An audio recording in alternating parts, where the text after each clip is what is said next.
My wife said, "I'm taking a girls' spa trip to Miami this weekend. You're not invited." I replied, "Have a great time." Then her mom called me asking why I wasn't going with them on their couple's vacation. When I sent her mom the screenshots of her girls' spa trip group chat that included her ex-lover. Look, I'm not saying I'm some kind of relationship genius or anything, but I've watched enough true crime documentaries to know when something's fishy. And Tuesday night, sitting across from my wife at our kitchen table with takeout containers scattered between us like casualties of war, I got hit with a sentence so completely bizarre that my brain literally needed to restart like an old Windows computer. "I'm taking a girls' spa trip to Miami this weekend," Sabrina said, twirling lo mein around her fork like she was announcing what she'd had for lunch. Then came the kicker: "You're not invited." Now, here's the thing about that statement. It wasn't the words themselves that made my internal alarm system start blaring like a car dealership going out of business. It was the delivery. She said it the same way you'd tell someone the sky is blue or that pineapple doesn't belong on pizza. Just this completely casual, matter-of-fact tone that suggested this was the most normal thing in the entire world. No. "Hey honey, what do you think about me taking a trip?" No. "Would you be okay if I went away for the weekend?" Nothing. Just a cold, confident declaration that I was specifically, deliberately, not invited to this magical mystery spa tour, delivered with all the warmth of a parking ticket. We'd been married for 5 years at that point, together for 7 total, if you count the dating phase where we actually pretended to like each other's friends. And in all that time, Sabrina had never once expressed interest in a girls' spa weekend. This is a woman who thought a facial meant washing your face with whatever soap was on sale at Target. Her idea of self-care was buying the expensive wine instead of the box stuff. And now suddenly, out of absolutely nowhere, she's got this solo spa energy? Something smelled off, and I'm pretty damn sure it wasn't eucalyptus oil and lavender candles. I'm not an idiot, despite what my college GPA might suggest, so naturally I asked some follow-up questions. Basic stuff, you know? Like who's going, where exactly in Miami, what spa, when's she leaving, when's she coming back? The kind of questions any normal human being would ask when their spouse announces a spontaneous trip to another state. And man, you'd think I'd asked her to explain quantum physics while juggling chainsaws based on her reaction. She rolled her eyes so hard I'm surprised they didn't get stuck facing her brain. Though given what happened later, I'm not convinced there was much up there to look at. "God, Owen, do I need your permission to breathe now?" she snapped, dropping her fork with this dramatic clatter that would have made a soap opera actress proud. "No," I said, trying to keep my voice level even though my bullshit detector was going absolutely haywire. Just wondering when the spa started requiring high heels and club dresses. Because yeah, I'd noticed her packing choices when I'd walked past the bedroom earlier. Unless there's some new spa treatment called "dress like you're hitting the nightclub at 2 a.m., something wasn't adding up. She didn't laugh. Shocking, I know. Instead, she gave me this look that could have frozen hell over, muttered something about me being controlling and paranoid, and went back to her phone. And here's where I probably should have pushed harder, should have demanded real answers, should have done that whole "we need to talk" thing that couples are supposed to do when trust starts cracking like cheap tile. But you know what? I was tired. Tired of the attitude, tired of the eye rolls, tired of feeling like I was walking on eggshells in my own damn house. So I did what any self-respecting guy would do when faced with a situation that screamed, "This is gonna blow up" in someone's face. I let her go. I smiled. One of those smiles people wear when they're about to watch fireworks from what they hope is a safe distance, and said, "Have a great time, babe." The rest of the week was actually pretty peaceful, if I'm being honest.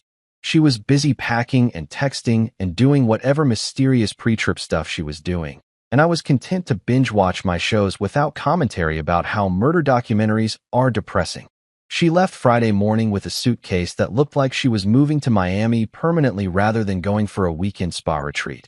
Gave me a quick peck on the cheek that felt about as genuine as a politician's promise, and bounced out the door with an "I'll text you when I land" that we both knew she probably wouldn't follow through on.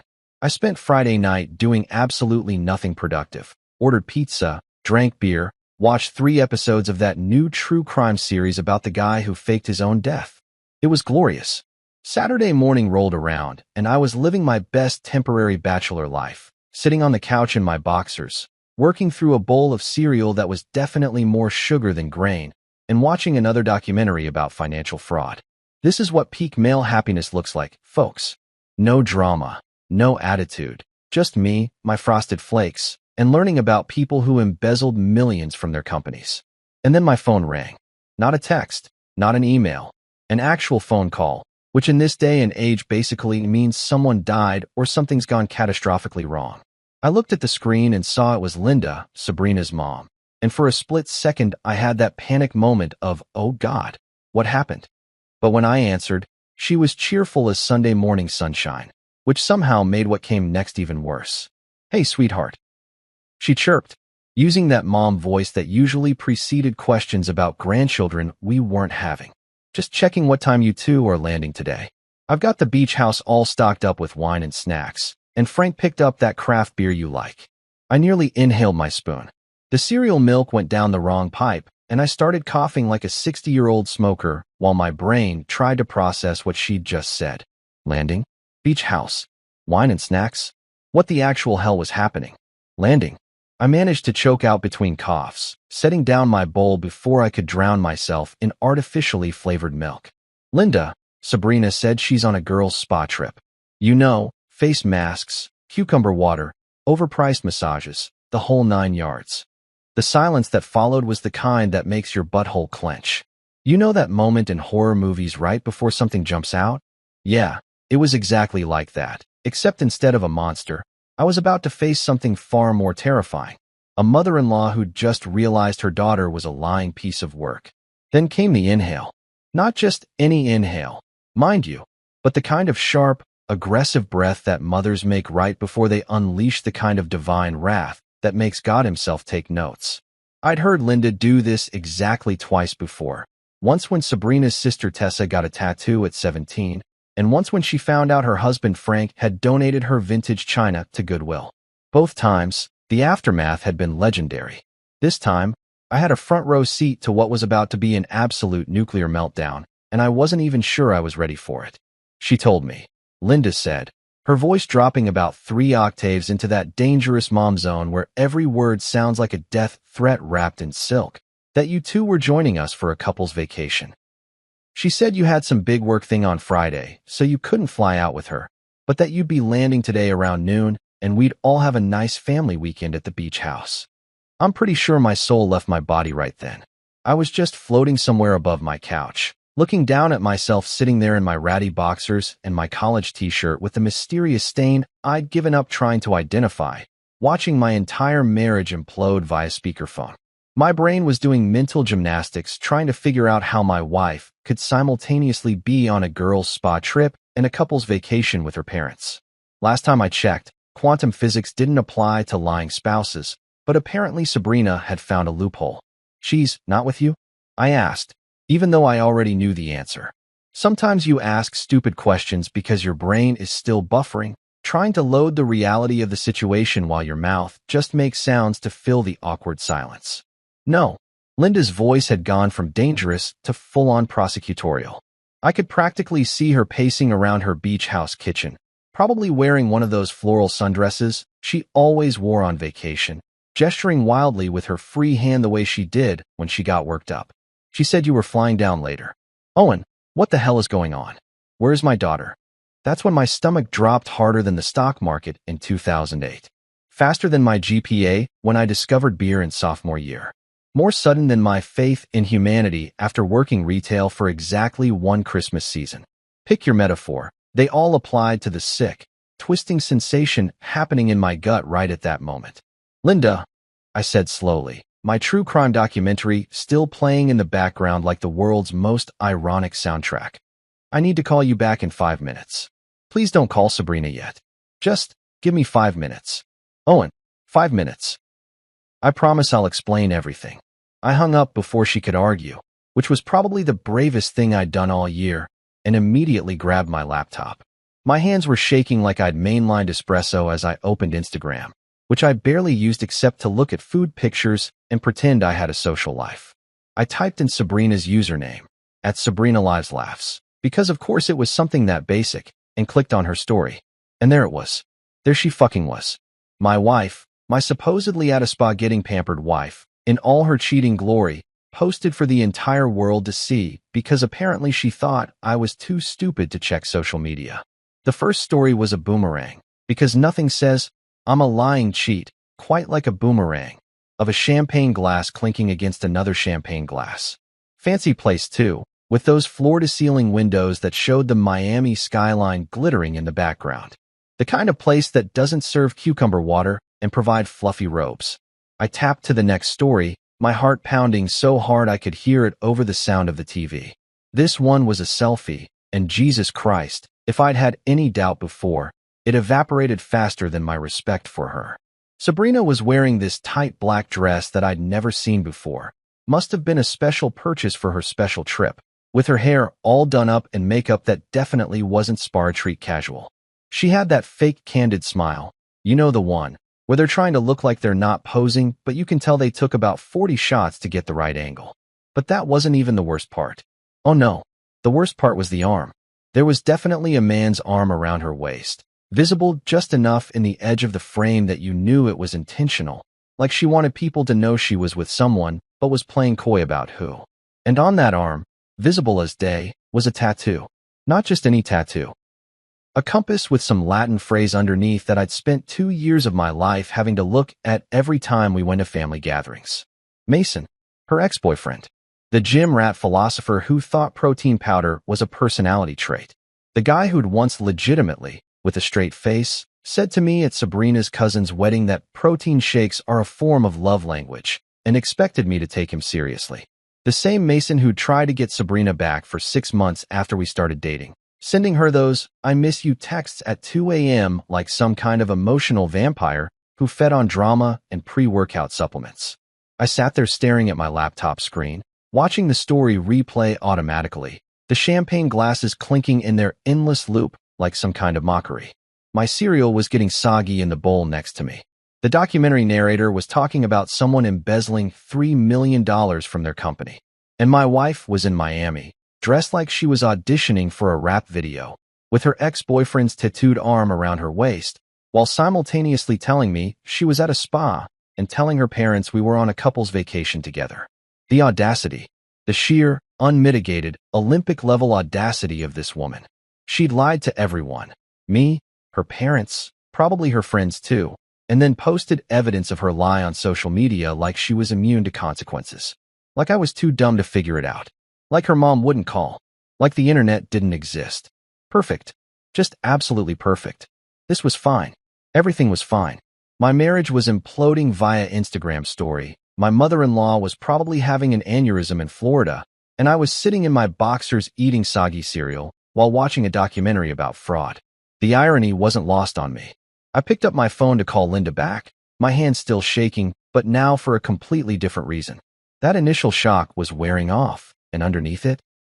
Oh man, underneath it was something that felt a lot like cold, calculated anger mixed with the kind of clarity you only get when someone shows you exactly who they are and you finally believe them. This was going to be one hell of a phone call. I called Linda back, and before I could even get a full sentence out, she was already in full interrogation mode. Owen Michael Patterson, you tell me what's happening right now, or so help me God.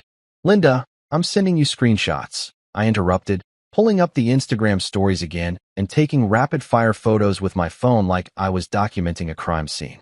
Which, let's be honest, I kind of was. Check your messages. I just found out about this literally 2 minutes before you called.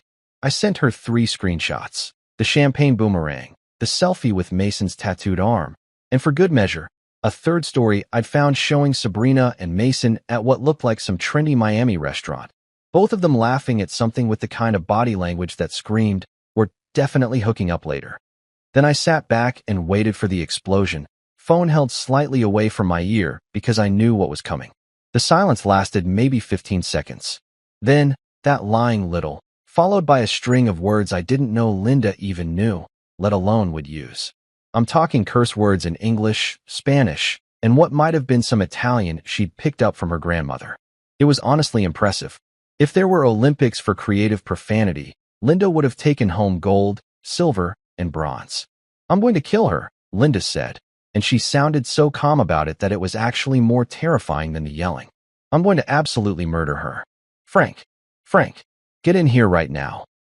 I heard muffled sounds of her husband asking what was wrong, followed by Linda's rapid-fire explanation that included phrases like lying to everyone, her ex-boyfriend, and I raised her better than this. Frank's response was just one long, "Oh shit," drawn out like he was watching a building collapse in slow motion. "Owen, sweetheart," Linda said, and the fact that she was back to calling me sweetheart while simultaneously plotting her daughter's demise was somehow both comforting and deeply unsettling. "I need you to send me everything. Every screenshot, every message, every piece of evidence you have. Mama's cooking something up, and it's not going to be pretty." Now, I should probably mention that Linda isn't just any mom. She's a retired high school principal who once made a grown man cry during a parent-teacher conference. She ran that school like a benevolent dictator for 25 years, and her reputation for not taking anyone's crap was legendary. When she said she was cooking something up, I knew whatever was about to happen would be both swift and absolutely devastating. "What are you going to do?" I asked, part of me genuinely curious, part of me slightly terrified that I was about to become an accessory to whatever nuclear option she was planning. "You'll see," she said, and I could hear the smile in her voice. Not a happy smile. More like the smile a chess master has right before they say checkmate. "Just send me everything you've got." So I did. I sent her the Instagram stories, screenshots of Sabrina's last few posts, and for good measure, I sent her the text messages from earlier in the week where Sabrina had been very specific about this being a girls-only, no boys allowed spa weekend. I even included the message where she'd told me not to blow up her phone while she was trying to relax and find herself. Finding herself, apparently, meant finding her way back to her ex's hotel room. Linda's response came back in 30 seconds flat. "Received. Lock and load. And Owen, you might want to grab some popcorn for this." By noon, and I'm talking 12:05, not even a full hour after my initial call to Linda, my phone started blowing up. First it was Sabrina's sister, Tessa, who I actually liked because she was the only sane person in that family besides Linda and Frank. Her text just said, Dude, check mom's Facebook. You might want to sit down first." I didn't have Facebook. I deleted it years ago after deciding I didn't need to see my high school classmates' pyramid scheme pitches or their unsolicited political rants. But I created a burner account faster than you can say social media dumpster fire, search for Linda's profile, and holy mother of God. Linda hadn't just confronted Sabrina. She hadn't just made a post. She had created what I can only describe as a masterpiece of public humiliation, a Mona Lisa of maternal disappointment, a Sistine Chapel ceiling of "you done messed up." The post had photos, all the screenshots I'd sent her, arranged in a neat little collage, with a caption that would go down in Facebook history. "When your daughter lies to her husband about a spa trip, lies to her parents about a couple's vacation, and takes her ex-boyfriend on a secret Miami getaway instead, remember, mud masks can't fix moral decay. Disappointed doesn't even begin to cover it. Betrayal, lies, and disrespect to everyone who loves her. Mason, you can have her. Owen, you deserve so much better. Hashtag truth hurts, hashtag not the spa day I expected, hashtag raised her better than this." I had to read it 3 times because I couldn't believe what I was seeing. Linda had tagged Sabrina. She'd tagged Mason. She'd tagged me. She'd made the post public. Not friends only, not limited audience. Public. As in, anyone with an internet connection could see it. And people were seeing it. Oh man, were they seeing it. The post had been up for less than an hour and already had over 300 reactions and counting. The comments section looked like a stadium full of people with popcorn watching the show. Sabrina's aunts were in there expressing shock and disappointment. Her old high school friends were commenting with variations of "OMG, I can't believe this." Random people I'd never even heard of were weighing in with their hot takes. Someone's grandmother had commented "shame on her" with 6 angry face emojis. But the best part? The absolute cherry on top of this chaos Sunday. Mason's girlfriend. Because yes, apparently Mason had a girlfriend, which made this whole thing even more disgusting, had jumped into the comments section with receipts of her own. Her name was Jordan, and she came in hot with screenshots showing Mason had told her he was going to a fitness convention in Miami. She'd posted texts where he'd explicitly said he was going alone, that it was for work, that she shouldn't worry. So let me get this straight. Jordan had commented, and I could feel the rage through the screen. He told me he was at a work conference. She told her husband she was at a spa, and they told her parents they were on vacation together. The audacity. The absolute audacity of these two idiots. The comments under Jordan's revelation were multiplying like rabbits. People were living for this drama. Someone had made a meme already, a Spider-Man pointing at Spider-Man template with the caption, "People who got lied to about the Miami trip." I wanted to be mad about becoming an internet joke, but honestly, it was kind of funny. In a dark, my life is imploding kind of way. Tessa commented, "Mom, I love you, but holy shit, you went scorched earth," with a string of fire emojis. Linda's response, "Play stupid games, win stupid prizes." She's a grown woman who made grown woman choices. Now she gets to deal with grown woman consequences. Even Frank had commented, which was wild because Frank barely knew how to turn on a computer. "Very disappointed in you, Sabrina. Owen, you're still welcome at Thanksgiving." I sat there on my couch, soggy cereal completely forgotten, just refreshing the post every 30 seconds watching the carnage unfold in real time. The share count was up to 57. People were sharing this. Sabrina's friends were seeing it. Her co-workers were probably seeing it. Hell, at this rate, the entire state of Florida would know about her fake spa trip by dinner time. My phone buzzed with another text from Tessa. She's going to lose her mind when she sees this. Mom blocked her number, so she can't even call to beg her to take it down. This is the most savage thing I've ever witnessed, and honestly, she deserves it. I couldn't even argue. For once in my life, I didn't have to be the bad guy. I didn't have to do anything. Karma wasn't just working. She'd clocked in for a full shift, and she'd brought reinforcements. By evening, my phone had become less of a communication device and more of a front row seat to the greatest show on earth. The Facebook post was still going strong, now with over 600 reactions and a comment section that had devolved into people sharing their own cheating spouse stories. Someone's aunt had commented about her ex-husband running off with her yoga instructor. A random dude named Kevin had shared a 3-paragraph essay about trust and betrayal. It was beautiful chaos, and I was here for all of it. Then my phone rang with Sabrina's ringtone. I'd set it to the Imperial March from Star Wars as a joke 6 months ago, and wow, had that turned out to be prophetic, and I actually laughed out loud before answering. I put it on speaker because there was no way I was missing a second of what was about to go down, and I wanted both hands free in case I needed to start taking notes for the inevitable divorce proceedings. "What did you do?" Sabrina screamed so loud I had to pull the phone away from my ear. Dogs in a 3-block radius probably started howling. Glass somewhere probably cracked. It was the kind of scream that would make a horror movie director say, "Okay, maybe tone it down a bit." "Me?" I said, settling back into my couch like I was getting comfortable for a movie. "I haven't done anything. I've been sitting here all day watching documentaries and eating cereal. Living my best life, really. Don't play dumb with me, Owen. You went through my messages. You sent screenshots to my mother. You violated my privacy. Do you have any idea what you've done?"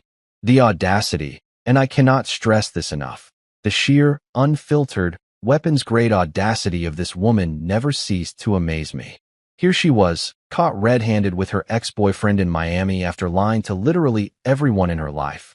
And somehow, I was the villain in this story. It was like watching someone set their own house on fire and then getting mad at the neighbor for calling 911. "Funny how you skipped right over the lying and cheating part," I said, examining my fingernails like I was bored. And honestly, I kind of was. The shock had worn off. The anger had settled into this cold, calm clarity, and now I was just watching her dig her own grave with the determination of someone who'd bought a really expensive shovel and was determined to get her money's worth. "I didn't cheat," she shrieked, and I could hear Miami traffic in the background. She was probably pacing around outside whatever hotel she and Mason were staying at, probably drawing stares from tourists who were getting way more entertainment than they'd paid for. "Mason and I are just friends. We ran into each other and decided to hang out. That's not cheating. Right? Right?" I said, nodding even though she couldn't see me. "You just happened to run into your ex-boyfriend in Miami. The same Miami you specifically traveled to. The same ex-boyfriend whose arm was around your waist in your Instagram story. The same guy you're wearing a club dress for at what looks like a very romantic dinner. Total coincidence. I'm sure that kind of thing happens all the time.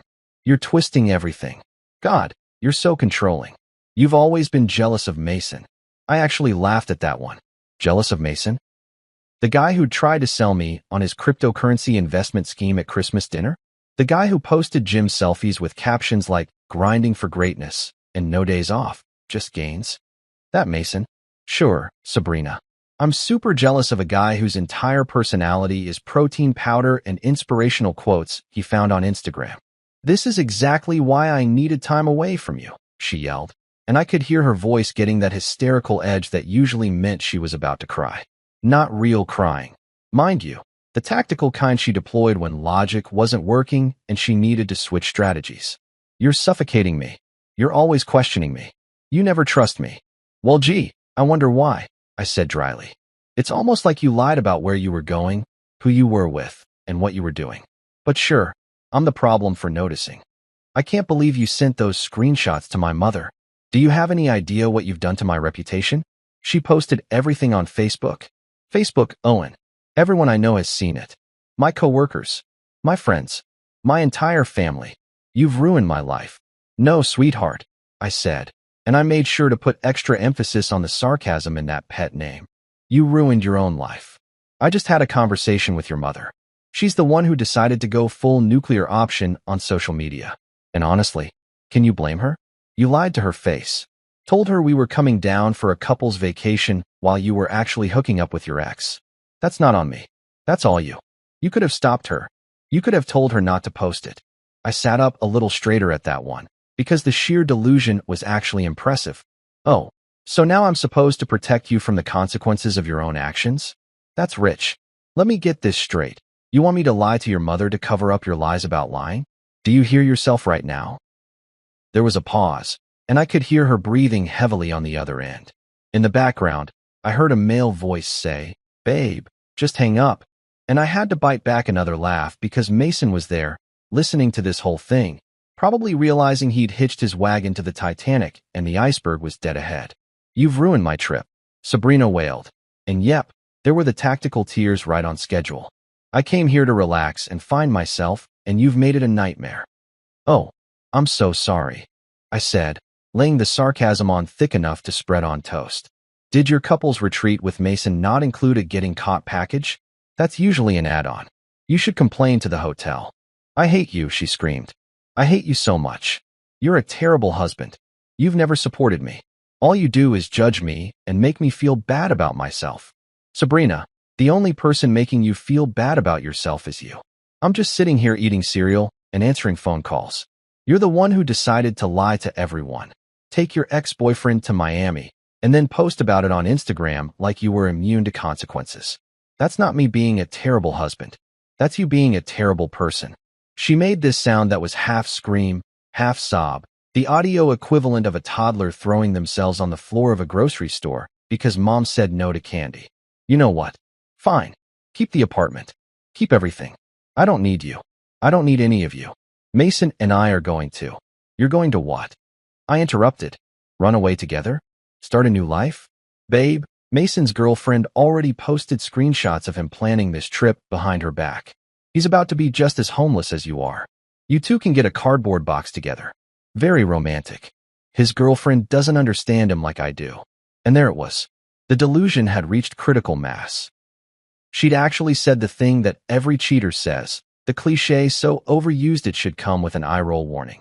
I'd heard this exact phrase in approximately 75% of the true crime documentaries I'd watched, usually right before everything fell apart spectacularly. Right, I said. I'm sure you two will be very happy together.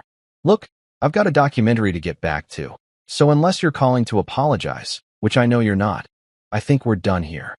We are not done. We're married. You can't just. Actually, funny thing about that, I said, standing up and walking to the kitchen to finally throw away my cereal bowl that had been sitting there for way too long. My best friend from college? Jake? Yeah, he became a divorce lawyer. We're getting lunch tomorrow. Should be a very productive meeting. The silence that followed was the kind you could cut with a knife. Then, you wouldn't. Watch me, I said cheerfully. Enjoy the rest of your spa trip. Or couple's vacation. Or whatever you're calling it this week. Try the mud masks. I hear they're great for moral decay. I hung up before she could respond, and it felt better than anything had felt in months. Maybe years. That cold clarity I'd been feeling all day, it had crystallized into something sharper, cleaner. I wasn't angry anymore. I wasn't hurt. I was just done. My phone immediately started ringing again. I declined the call. It rang again. Declined. Then came the texts, rapid fire, each one more desperate and angry than the last. I didn't read them. Just watched the notifications pile up like snow, each one a tiny little monument to her panic. 10 minutes later, Mason's girlfriend Jordan posted her own masterpiece on the Facebook thread. It was a screenshot compilation of Mason confessing everything. How he'd been planning the trip for weeks, how Sabrina had reached out to him first, how they'd hooked up twice before the Miami trip even happened. She'd included texts, Instagram DMs, even a voice message where Mason was basically bragging to his gym buddy about rekindling old flames. The comments exploded. Sabrina's spa girls, the friends she'd supposedly been traveling with, were getting tagged and roasted alive. People were demanding answers. Someone found Brianna's boyfriend on Facebook and sent him the post. Tessa commented that their entire extended family group chat had imploded into chaos. For once in my life, I didn't have to lift a single finger. I didn't have to be the bad guy, didn't have to defend myself, didn't have to convince anyone of anything.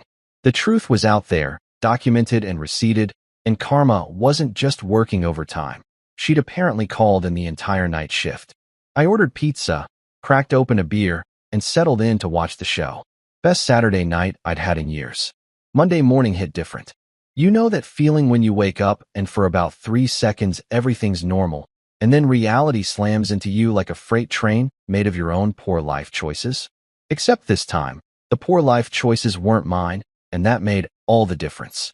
I woke up at 7, made coffee that didn't taste like betrayal, and sat at my kitchen table making a to-do list that would have made my therapist proud, if I'd had a therapist, which maybe I should have considered years ago.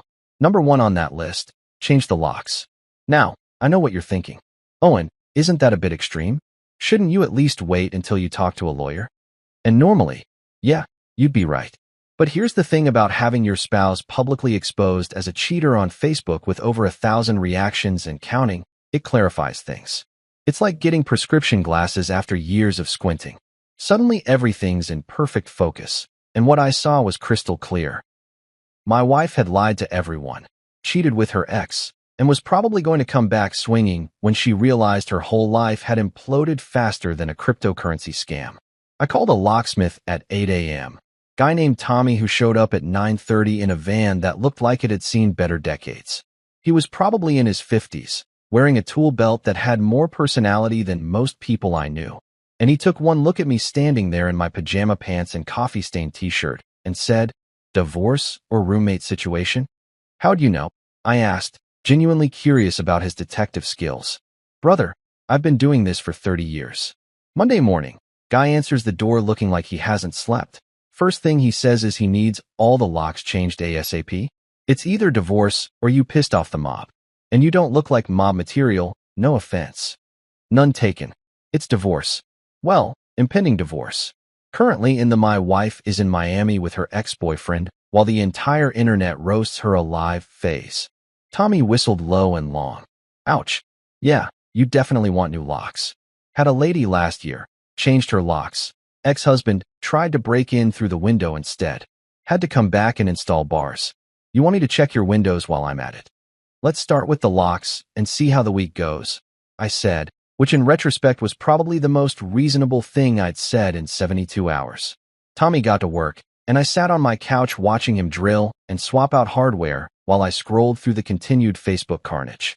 Linda's post was still going viral. Someone had screenshot it and posted it on Twitter, where it had gotten picked up by one of those drama accounts that just shares messy stories. The tweet had 30,000 likes. My wife's fake spa trip had gone national. You really couldn't make this stuff up if you tried. My phone buzzed with a Venmo notification. $300 from Frank. Linda's husband, Sabrina's stepdad, and genuinely one of the nicest guys I'd ever met.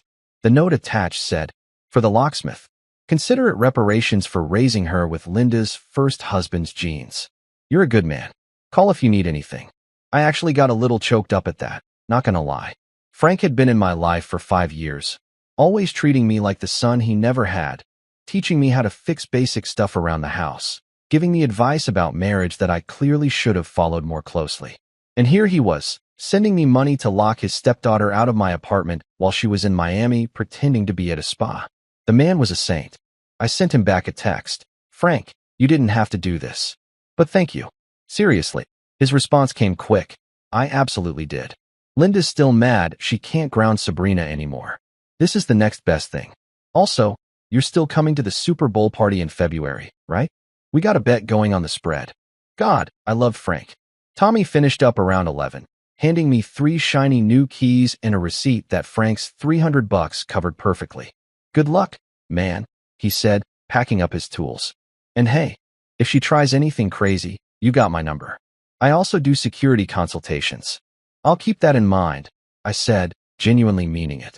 By noon, I'd packed up all of Sabrina's stuff into boxes, 15 of them, neatly labeled and stacked by the door like the world's saddest game of Tetris.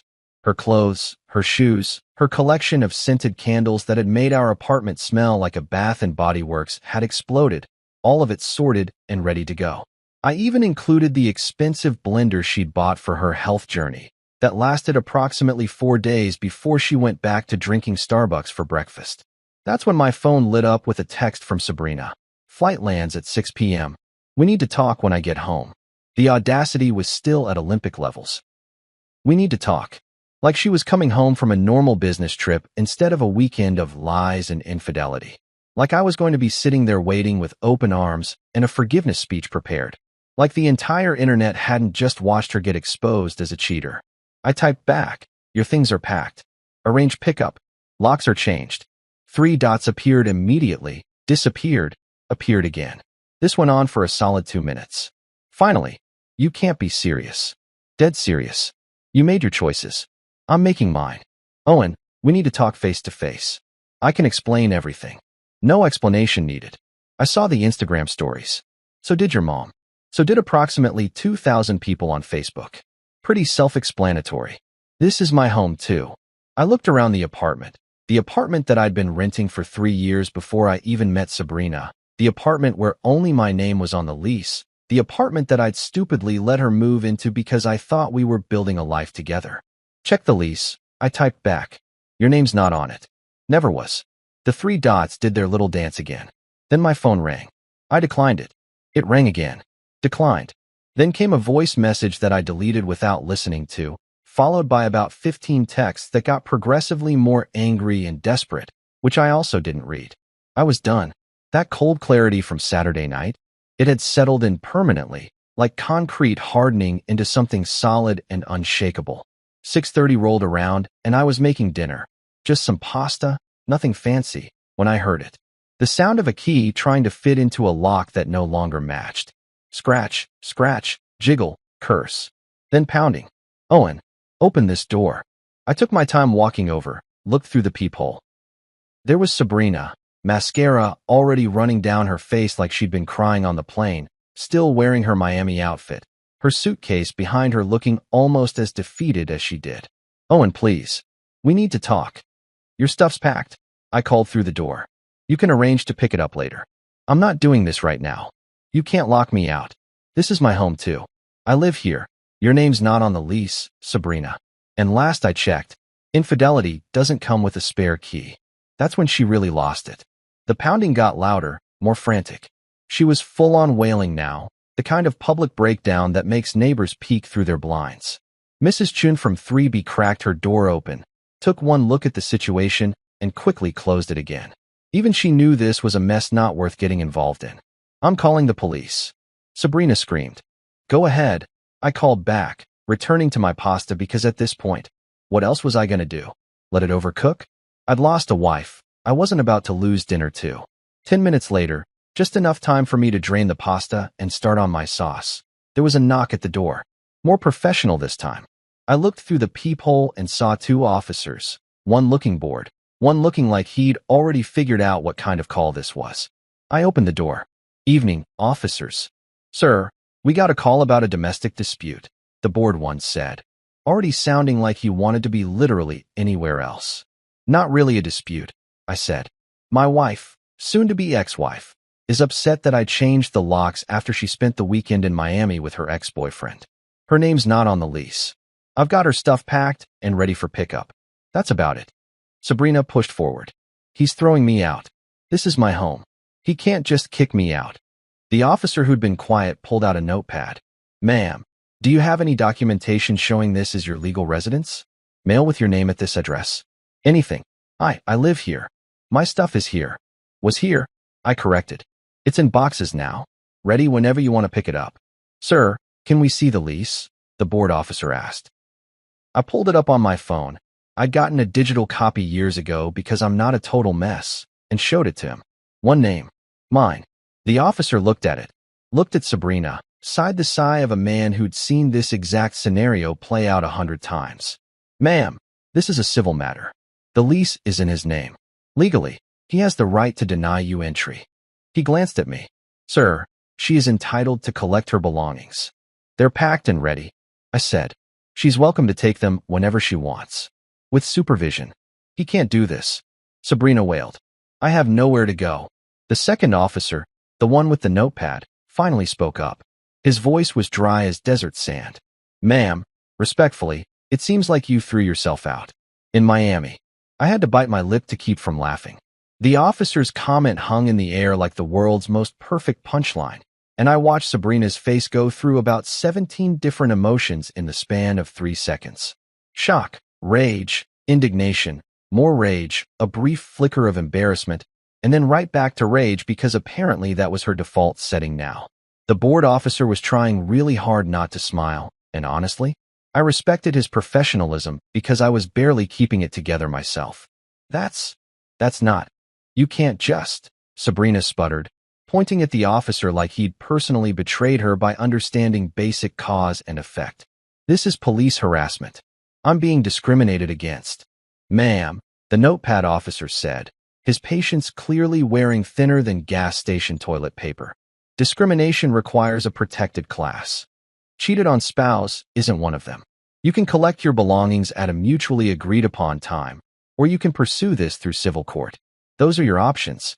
Sabrina looked at me, mascara tracks making her look like a raccoon who'd had a really bad day, and I could see her cycling through her usual manipulation tactics. The tears had already failed. The righteous indignation wasn't landing. She was running out of plays, and we all knew it. Owen, please, she said, switching to the soft voice she used when she wanted something. Can we just talk? 5 minutes. I can explain everything. No, I said simply. Because you know what? I didn't need 5 minutes of her explaining how it wasn't what it looked like, or how Mason was just a friend, or how I was overreacting. I'd seen the Instagram stories. I'd seen her mother's Facebook post. I'd seen Mason's girlfriend's receipts. The entire internet had seen everything. There was nothing left to explain. Your things will be available for pickup tomorrow between 2 and 4 p.m., I continued. Bring someone to help you carry them. Don't bring Mason. Don't come alone. And definitely don't try using any keys you might have made copies of, because they won't work anymore. The board officer nodded approvingly. That sounds reasonable. Ma'am, I suggest you make arrangements. Sabrina opened her mouth like she was about to launch into another tirade, but the notepad officer cut her off. Ma'am, if you continue to cause a disturbance, we'll have to cite you for disturbing the peace. I suggest you leave the premises and handle this through proper channels. And that's how my wife ended up being escorted away from what used to be our apartment by 2 cops who looked like they'd rather be literally anywhere else. She grabbed her suitcase with the kind of dramatic flair usually reserved for soap operas, shot me a look that could have melted steel, and stomped off down the hallway while the officers followed at a respectful distance to make sure she actually left the building. Mrs. Chun cracked her door open again as they passed. I gave her a little wave. She gave me a thumbs up. I liked Mrs. Chun. I closed my door, locked it with my shiny new lock, and went back to my pasta, which was honestly still pretty good despite the interruption. I ate dinner in peace, watching some mindless cooking show where nobody was cheating on anyone, and the only drama was whether the souffle would rise. It was perfect. Around 8 p.m., I got a text from Linda. Frank just told me about the police. Please tell me you're okay. I'm great, I texted back. Eating pasta, watching cooking shows, living my best drama-free life. How are you guys? Sabrina showed up here about an hour ago, currently sobbing on our couch in her airport outfit. I told her she should have thought about accommodation before she went to Miami. Frank's in the garage organizing tools, which is code for avoiding the drama. I actually laughed out loud at that. Smart man. Tell him I said hi. Will do. Owen, I just want you to know, you handled this exactly right. I'm proud of you. You're too good for her. You always have been. Coming from Linda, that meant something. She wasn't the type to blow smoke or say things just to be nice. If Linda said you handled something right, you handled it right. Thanks, Linda. That means a lot. Anytime, sweetheart. Now I have to go deal with the drama queen on my couch. She's already threatened to sue me for emotional abuse for the Facebook post. Her father and I are thinking about framing that threat. Meanwhile, back in the digital Thunderdome, Sabrina had apparently decided that getting humiliated in person wasn't enough. She needed to take her show back to Instagram. I found out because Tessa texted me. Dude, check her stories. She's lost her damn mind. I opened Instagram with the kind of morbid curiosity you have when passing a car accident, and holy shit, Tessa wasn't exaggerating. Sabrina had posted a series of stories that could only be described as a masterclass in playing the victim. There she was, filmed in what I assumed was her parents' guest room, eyes red and puffy, makeup completely destroyed, talking directly to the camera like she was testifying in court.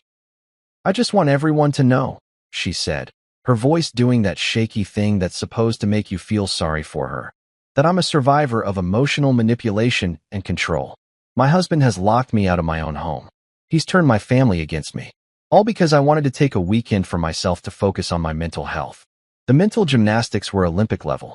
She'd gone from girls' spa trip to mental health weekend in the span of 4 days. And apparently that mental health weekend just happened to include her ex-boyfriend, club dresses, and champagne. Wild how that worked out. But here's where it got really good, the comment section. Because the internet was not having it.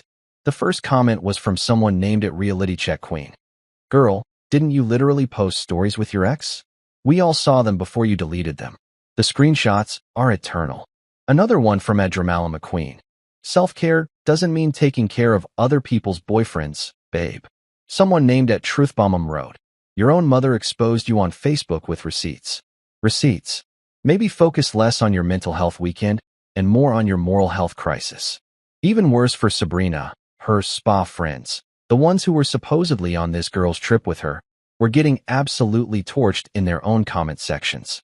Brianna, who'd apparently been covering for Sabrina, had been dumped by her boyfriend of 3 years after he found out she'd lied for her.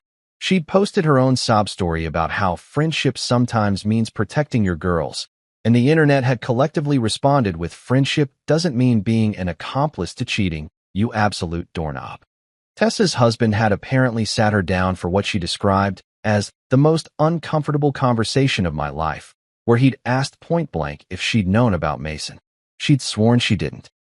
And I actually believed her, because Tessa had always been the straight shooter of the family, but it had still caused a massive fight about loyalty and honesty that she was probably going to be dealing with for months. The real cherry on top of this chaos Sunday, though? Mason. Oh man, Mason's life had imploded faster than a cheap tent in a hurricane. His girlfriend Jordan hadn't just broken up with him. She'd posted a TikTok about the whole situation that had gone viral. Like, actually viral. 2 million views viral. She'd done this whole comedy sketch about signs your boyfriend is trash, using their actual text messages as props, and it was objectively hilarious. She'd even put together a PowerPoint presentation of red flags she'd ignored, complete with transition effects and everything. Mason had tried to defend himself in her comments, which was possibly the dumbest move he could have made. He'd written this long paragraph about how the situation is more complicated than it seems, and sometimes you have to follow your heart even if it hurts people, and basically every cliché line that cheaters use when they get caught. The internet had eaten him alive. Someone had even made a meme out of his gym selfies with the caption, when you're strong enough to lift weights, but not strong enough to be faithful. But the absolute best part? Mason's roommate had kicked him out, posted it on Twitter and everything. To the dude who's been sleeping on my couch for the past week. Your share of the rent is due. You're not on the lease, and I'm tired of your protein shake containers everywhere. You got 48 hours to find a new place. Hashtag get out, hashtag not my problem. So now Mason was homeless too, which meant both he and Sabrina were basically in the same boat. A boat that was rapidly sinking and on fire, and also somehow full of scorpions. The poetic justice was so perfect it almost felt scripted. I scrolled through more comments on Sabrina's Instagram, each one more savage than the last. Someone had even found her LinkedIn and left a review on her company's page about employing people with questionable character, which was probably going too far, but also absolutely none of my business. The digital mob had taken over, and I was just sitting on my couch with my pasta, watching it all unfold like the world's messiest reality show. My phone buzzed with another text from Tessa. Mom just told Sabrina she can stay here for 1 week, and then she needs to figure out her life. Dad already has a countdown timer on his phone. This family is a circus, and I'm selling tickets. I sent back a laughing emoji because honestly, what else was there to say? The spa trip that was supposed to be Sabrina's secret getaway had turned into the most public disaster of the year, and I hadn't even had to do anything except change my locks and eat my feelings in carbohydrate form. Best decision I'd made in months. Tuesday afternoon rolled around with the kind of beautiful mundane energy I hadn't felt in years. No drama, no crying, no wife trying to gaslight me into thinking up was down and cheating was actually finding herself. Just me, my coffee, and a true crime podcast about a guy who'd embezzled money from a children's charity. You know, light listening material for a Tuesday. At exactly 2 p.m., because apparently even in crisis, Sabrina's family maintained their pathological need to be punctual, there was a knock at my door. I looked through the peephole and saw Ryan, Tessa's younger brother, standing there looking like a man who'd drawn the absolute shortest straw in human history. He was 26, worked in IT, and had the general demeanor of someone who'd seen too much family drama and had developed a 1,000-yard stare as a coping mechanism. I opened the door, and Ryan immediately put his hands up like he was approaching a wild animal.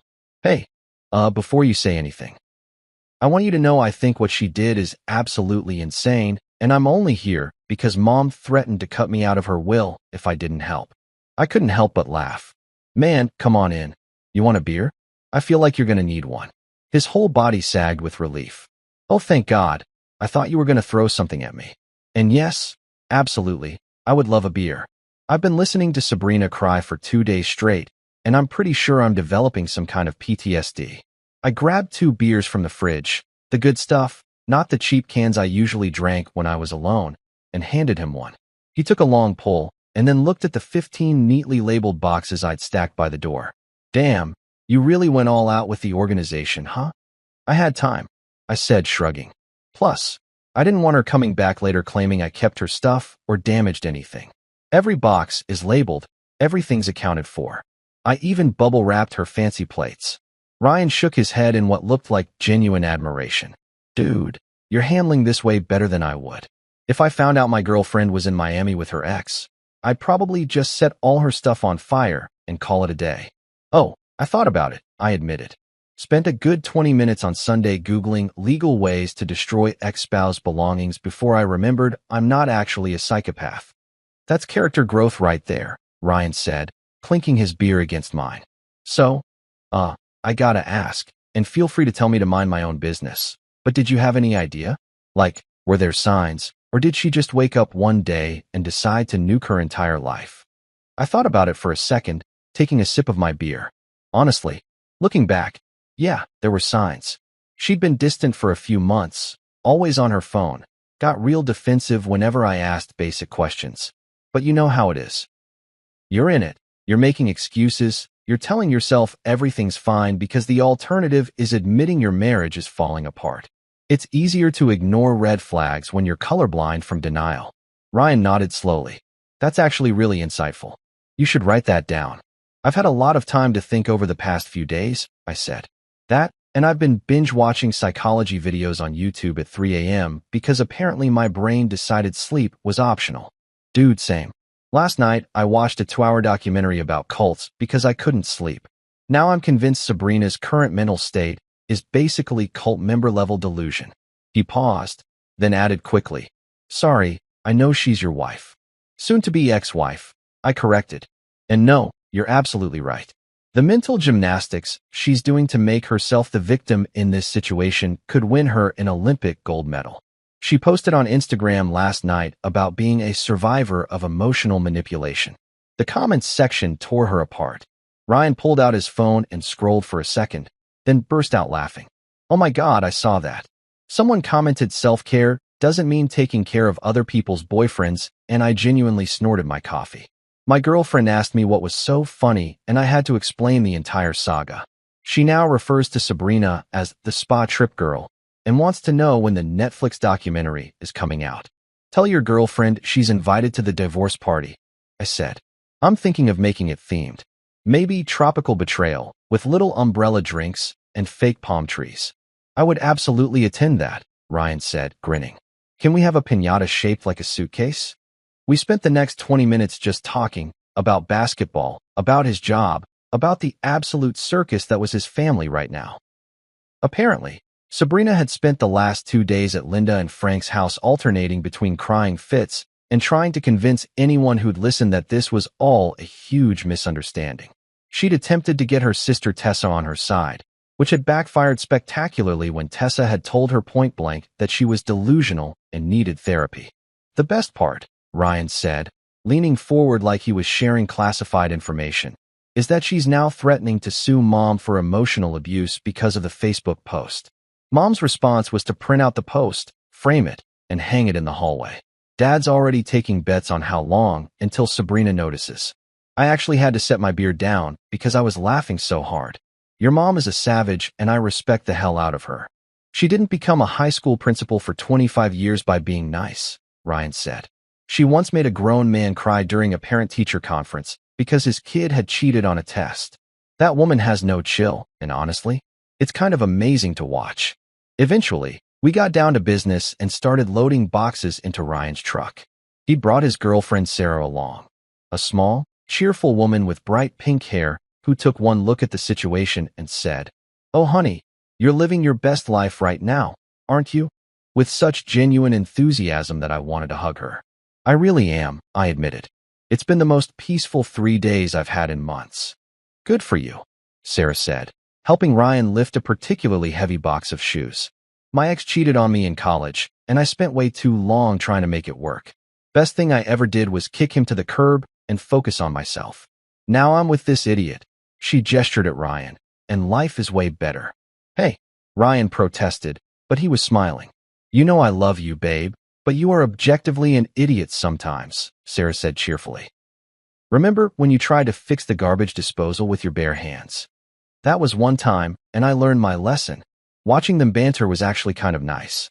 It reminded me that functional relationships existed, that not everyone was secretly planning to run off to Miami with their ex. It was weirdly comforting. We got all 15 boxes loaded into the truck, which took about half an hour of Tetris-level strategic packing. Ryan secured everything with bungee cords while Sarah supervised and occasionally shouted helpful advice like, "Your left, your other left, and that's gonna fall if you don't secure it better." When we were done, Ryan handed me back the empty beer bottle and shook my head. "Man, I'm really sorry you had to go through all this. For what it's worth, I always thought you were too good for her. You've always been chill as hell, and she's been." He paused, searching for the right word. "A nightmare?" I offered. I was going to say high maintenance, but yeah, nightmare works too. He clapped me on the shoulder. "You're going to be fine, man. Better than fine.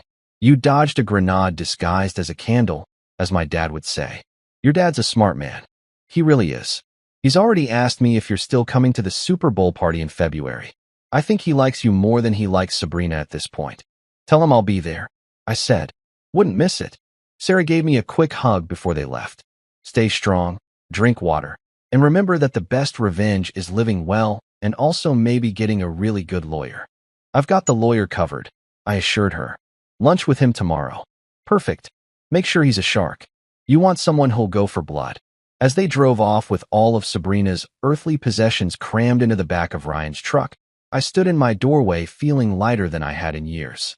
The apartment was mine again. The drama was someone else's problem. And for the first time since this whole nightmare started, I actually felt like maybe, just maybe, everything was going to be okay.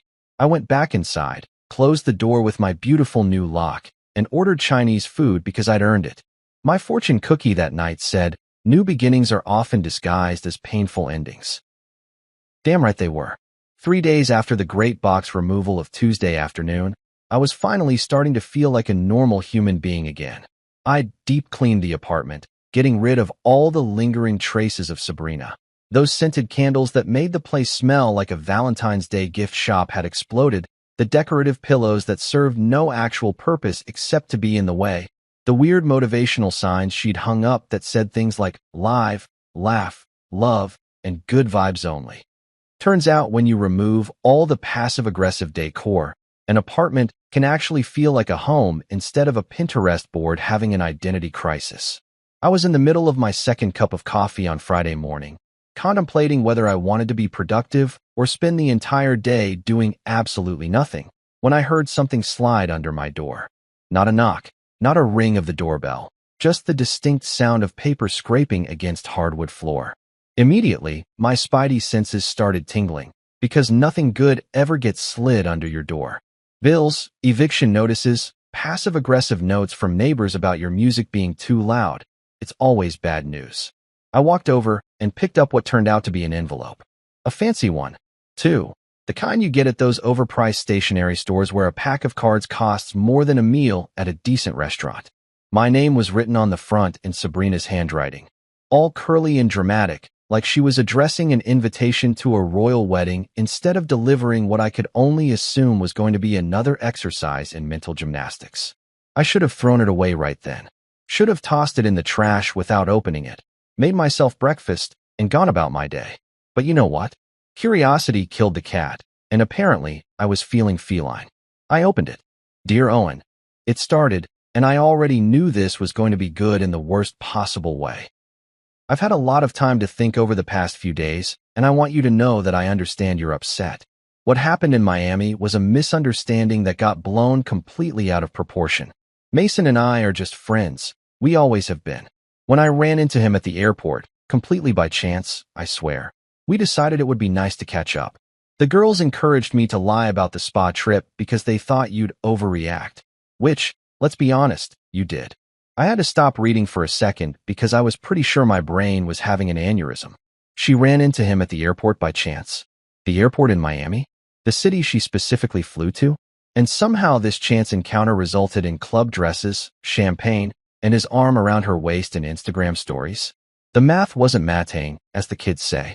I kept reading, my coffee getting cold on the counter because I was too invested in this absolute masterpiece of delusion. I know the Instagram posts looked bad, but you have to understand, we were just having fun. There was nothing romantic about it. Mason was going through a tough time with Jordan, and I was there as a friend. Yes, I should have been more transparent with you, and for that, I apologize. But the way you've handled this has been completely over the top. Changing the locks? Really, Owen? That was cruel and unnecessary. Cruel and unnecessary. Let that sink in for a moment. I changed the locks after she lied to me, her parents, and everyone else about her whereabouts so she could hook up with her ex-boyfriend in Miami. And somehow, I was the one being cruel and unnecessary. The audacity was reaching levels previously thought impossible by modern science. But wait, it got better. Oh, it got so much better. I'm willing to forgive you for everything. The locks, the way you turned my family against me, sharing those private Instagram stories with my mother. I know you were hurt and you acted out of emotion, and I can understand that. If you're willing to work on us, I'm willing to put this behind us and move forward. We can go to couples therapy. We can rebuild the trust. But you have to meet me halfway here, Owen. You have to be willing to admit that you overreacted and that your actions were just as hurtful as mine. I literally had to sit down.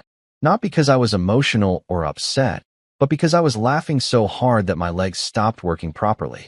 She was willing to forgive me. The woman who had orchestrated a multi-layered lie involving fake spa trips and secret vacations, who had posted photographic evidence of her infidelity on social media, who had gaslit everyone in her life, including her own mother. That woman was willing to forgive me for the crime of changing my locks and having common sense. All I'm asking for is a chance to explain everything in person, the letter continued. We've been together for 7 years, married for 5. That has to count for something, right? We've built a life together. We have history. I think we owe it to ourselves to at least try to work through this. I know you still love me, Owen. I can feel it. And I still love you, despite everything that's happened.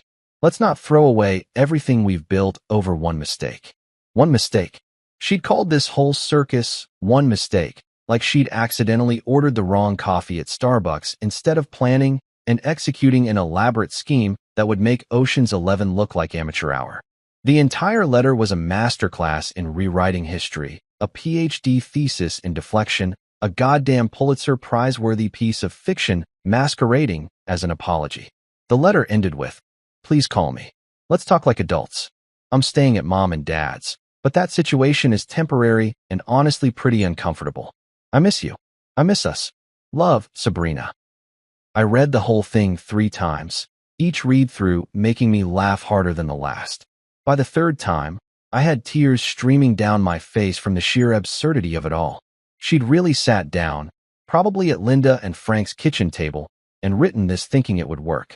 Thinking I'd read it and have some kind of epiphany like, oh, you know what? She's right. I did overreact by not wanting my wife to sleep with her ex-boyfriend. How silly of me. I took a photo of the letter, because this needed to be documented for posterity, and sent it to Linda with the caption, "Got mail today? You're going to want to sit down for this." Her reply came back in under a minute. "Oh, for the love of, what now?" I sent her the full text of the letter, typing it out word for word because she deserved to experience the full audacity in all its glory. Then I waited, watching those 3 little dots appear and disappear as Linda presumably tried to find words adequate to express her reaction. Finally, her response came through. She got that audacity from her grandmother. May it rest in pieces. "Owen, I am so sorry. I don't know what happened to the daughter I raised, but clearly she got knocked on the head somewhere and all common sense fell out. Please tell me you're not actually considering this insanity." Not even for a second, I texted back. "I'm mostly just impressed by the mental gymnastics. This could be an Olympic sport. She'd get a 10 from all the judges." Frank's reading it now? He just said, and I quote, "That girl couldn't find reality if it slapped her in the face with a GPS and a roadmap." He also wants to know if you're still coming to the Super Bowl party because he's got money riding on you being there. "Wouldn't miss it," I replied. "I'll bring beer and common sense, 2 things apparently in short supply around here."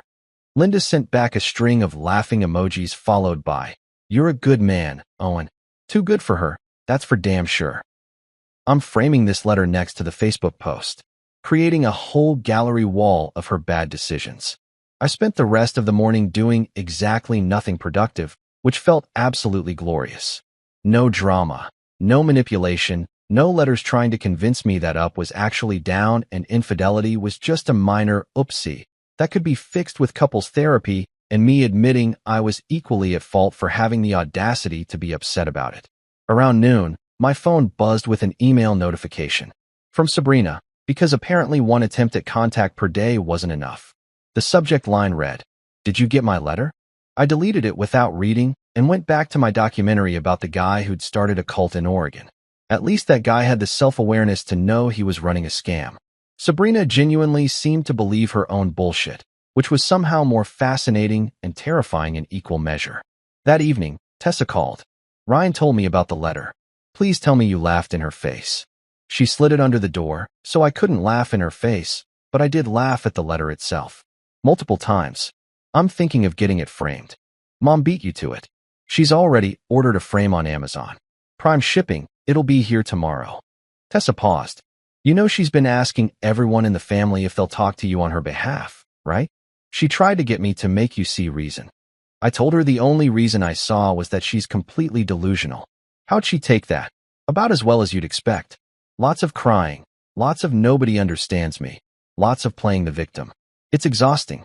Dad's already counting down the days until she has to find somewhere else to stay. He's got a literal countdown timer on his phone. It's set to go off with air horn sounds. I couldn't help but laugh. Your dad is my hero. He really is the best. Oh, and speaking of best, Mason's roommate posted an update. Apparently Mason didn't leave after the 48 hours, so the roommate changed the locks and put all his stuff on the curb. Someone stole his protein powder collection. The irony is chef's kiss. Beautiful, I said. Absolutely beautiful. Karma's working overtime this month. She's putting in hours, Tessa agreed.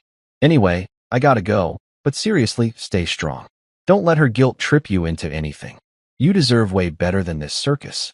After we hung up, I looked at the letter one more time, shook my head, and filed it away in a folder labeled Evidence for Divorce Proceedings. Then I ordered pizza, cracked open a beer, and settled in for a quiet Friday night. The audacity letter had been entertaining, I'd give her that. But there was no way in hell I was responding. Some things were better left on read. 2 weeks. That's all it took for Sabrina's entire world to collapse like a house of cards in a wind tunnel. And the best part? I didn't have to do a damn thing except sit back with my popcorn and watch the universe handle its business with the efficiency of a German train schedule.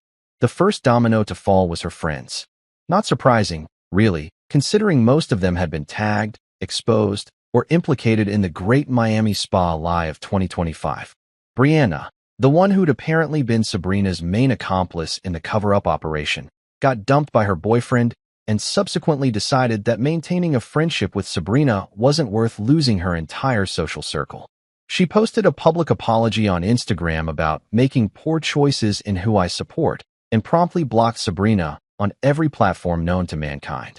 The other spa girls followed suit like dominoes with anxiety disorders. One by one, they all distanced themselves, posting vague stories about cutting toxic people out of my life and choosing growth over drama. It was the social media equivalent of rats fleeing a sinking ship, except the rats had better PR teams and slightly more self-awareness. Tessa kept me updated on the fallout because apparently watching her sister's life implode was better entertainment than anything Netflix had to offer.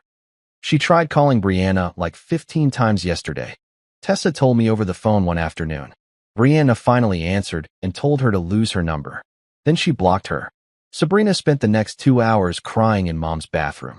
Dad's thinking about installing a time limit on bathroom usage.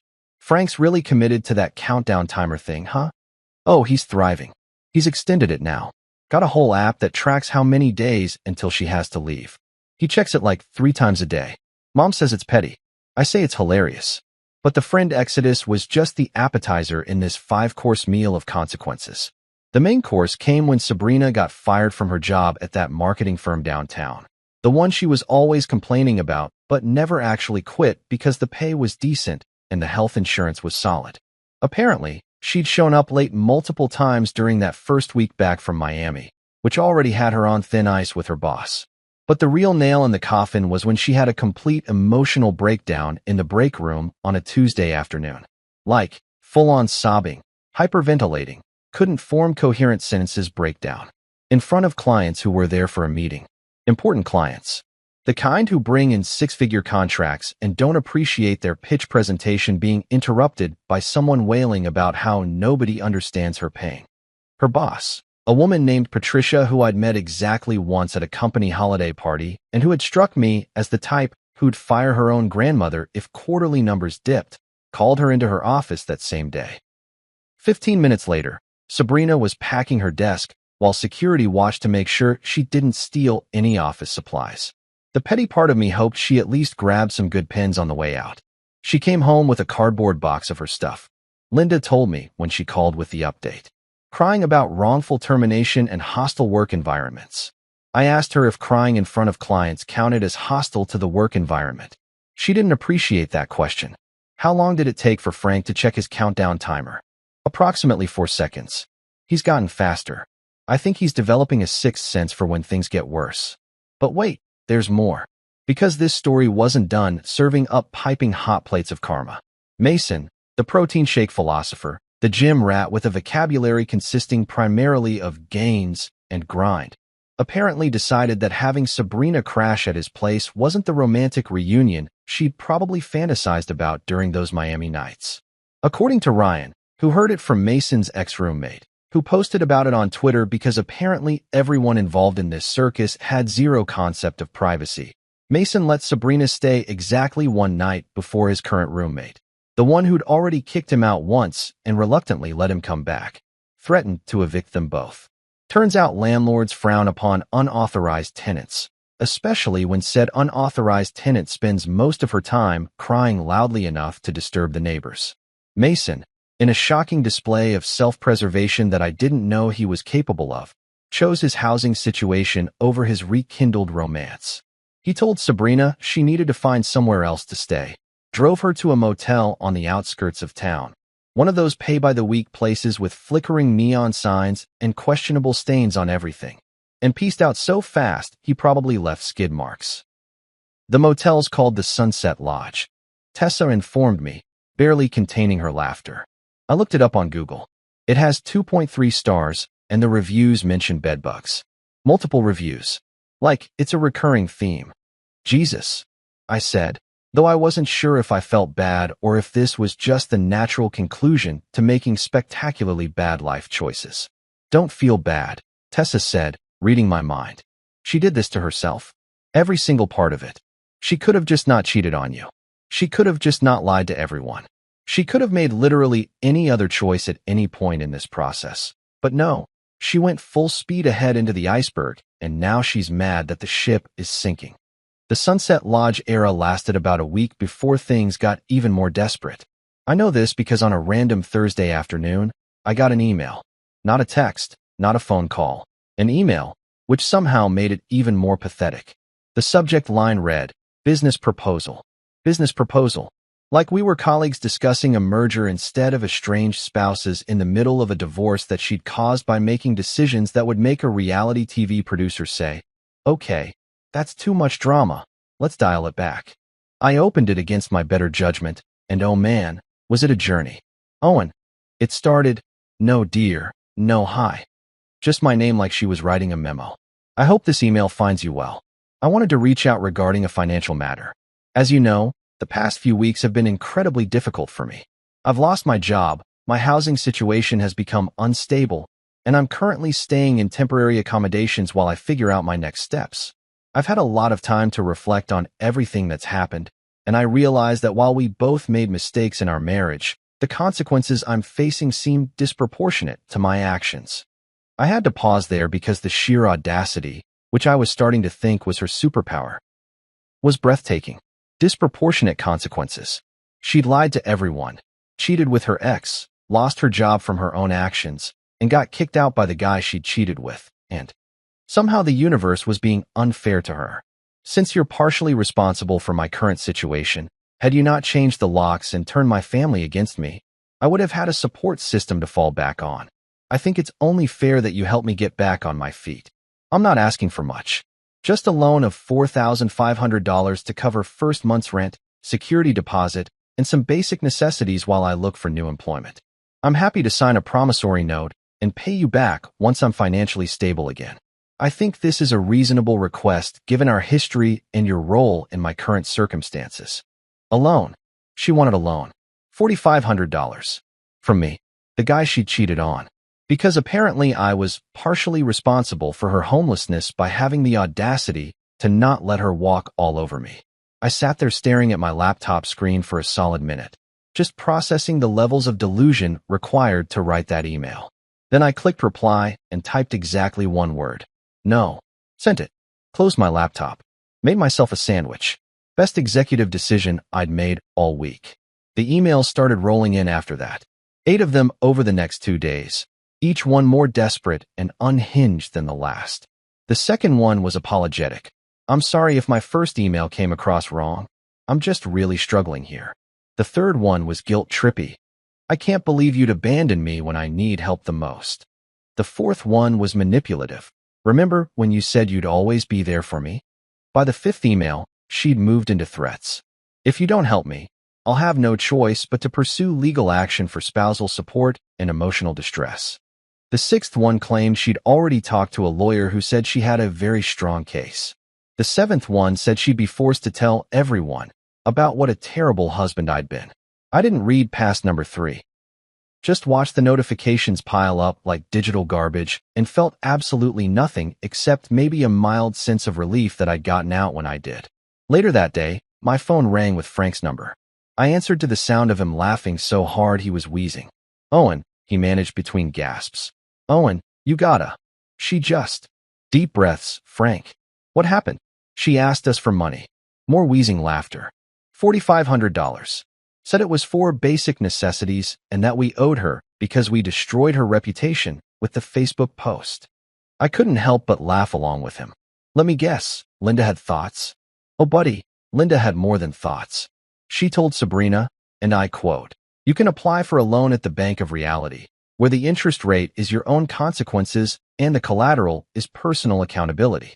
Frank, I love your wife. So do I, man. So do I. Anyway, the countdown timer is at 3 days now.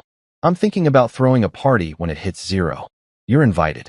3 weeks after the Sunset Lodge email stopped coming, either because Sabrina had given up or because she'd finally found someone else to financially harass. I woke up one Saturday morning and realized something profound. I was actually, genuinely, no bullshit happy. Not the fake, everything's fine, happy you tell your coworkers when they ask how you're doing. Not the, I'm totally over it, happy you perform on social media. Real, authentic, wake up and don't immediately want to go back to sleep happy. The apartment looked completely different now, and I mean that in the best possible way. Those floral curtains Sabrina had insisted on, the ones that made the place look like a grandmother's sitting room had exploded, were gone, replaced with blackout blinds that actually served a purpose beyond aesthetic. The decorative pillows that existed solely to be thrown on the floor every night had been donated to Goodwill, along with most of the other useless decor she'd accumulated. And the piece de resistance? I'd bought myself a recliner. A big, comfortable, unapologetically masculine recliner that screamed single-man freedom in a voice that could be heard from space. I'd redecorated the whole place on a budget that would make IKEA proud, turning it from couple's apartment trying too hard to look like a magazine spread into actual human man lives here and enjoys it. Sports posters went up. My gaming setup came out of the closet where it had been banished. I bought a coffee table that was designed for function rather than Instagram photos. It was glorious. Linda called me mid-morning while I was making breakfast, actual breakfast, not just grabbing whatever was quickest because I was running late for something. Owen, sweetie, I wanted to invite you for Thanksgiving. We're doing the whole family thing at the beach house, and before you say anything, Sabrina will not be there. Frank and I made that very clear. I smiled at the phone, genuinely touched. Linda, I really appreciate that, but I think I'm going to sit this one out. Nothing personal. I just think maybe this year I need a drama-free holiday, you know? I completely understand, she said, and I could hear the warmth in her voice. But the offer stands. You're always welcome, Owen. Always. You were the best thing that ever happened to that girl, and she was too stupid to see it. Thanks, Linda. That means a lot. Really. And Owen, Frank wants me to remind you about the Super Bowl party in February. He's already got your chair picked out, not next to where Sabrina would be sitting, obviously, because again, she's not invited. I laughed. Tell Frank I wouldn't miss it for the world. After we hung up, I decided to do something I hadn't done in years. I went to a bookstore. An actual physical bookstore, not Amazon, not an e-reader, a real store with real books and that specific smell that somehow makes you feel smarter just by walking through the door. The place was called Chapter and Verse, this cozy little independent shop downtown that had somehow survived the digital apocalypse through sheer determination and really good coffee. I was browsing the mystery section because apparently my true crime obsession extended to fiction now, when I literally bumped into someone reaching for the same book. She was about my age, with dark curly hair pulled back in a messy bun, wearing glasses and a sweatshirt from a university I didn't recognize, and when she looked up at me, she had this smile that was genuinely warm instead of that practiced customer service smile most people defaulted to. Sorry, we both said at the same time, then laughed. You go ahead, I said, gesturing to the book. Some detective novel I'd heard was good. No, you were here first, she insisted. Plus, I've already got like 6 books at home I haven't read yet. My TBR pile is judging me. Your to-be-read pile has opinions? Oh yeah, very judgmental. Especially the literary fiction ones. They look down on my thriller collection. She was smiling wider now, and I realized I was smiling too, which felt foreign and nice at the same time. I'm Owen, I said, in what was possibly the smoothest introduction I'd managed in years, which wasn't saying much. Harper, she said, shaking my hand. Nice to meet you, Owen. You a regular here. First time, actually. Decided I needed to do something normal and bookstore-ish, as opposed to something abnormal and non-bookstore-ish. Exactly. I've had a weird few months. We ended up getting coffee at the little cafe in the bookstore, which turned into 2 hours of conversation that flowed easier than anything had in years. Harper was a graphic designer who worked from home, which she said was either a dream come true or a slow descent into madness, depending on the day. She was funny in this understated way, smart without being pretentious about it, and genuinely kind in a way that felt rare. Eventually, the conversation circled around to relationships. She mentioned an ex who'd moved across the country, and I found myself telling her about the Miami spa trip saga.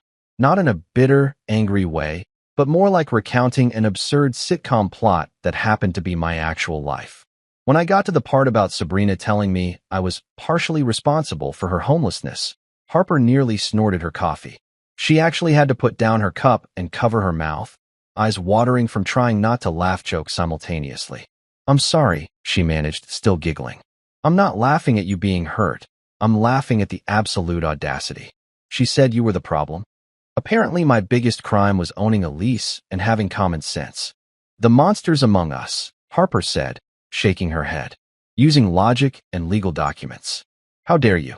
A week later, after 3 more coffee dates that felt effortless in a way I'd forgotten relationships could be, I got a text from an unknown number. I almost deleted it without reading, but something made me open it. "I'm in therapy now. I realize what I lost. You deserve better. I'm sorry."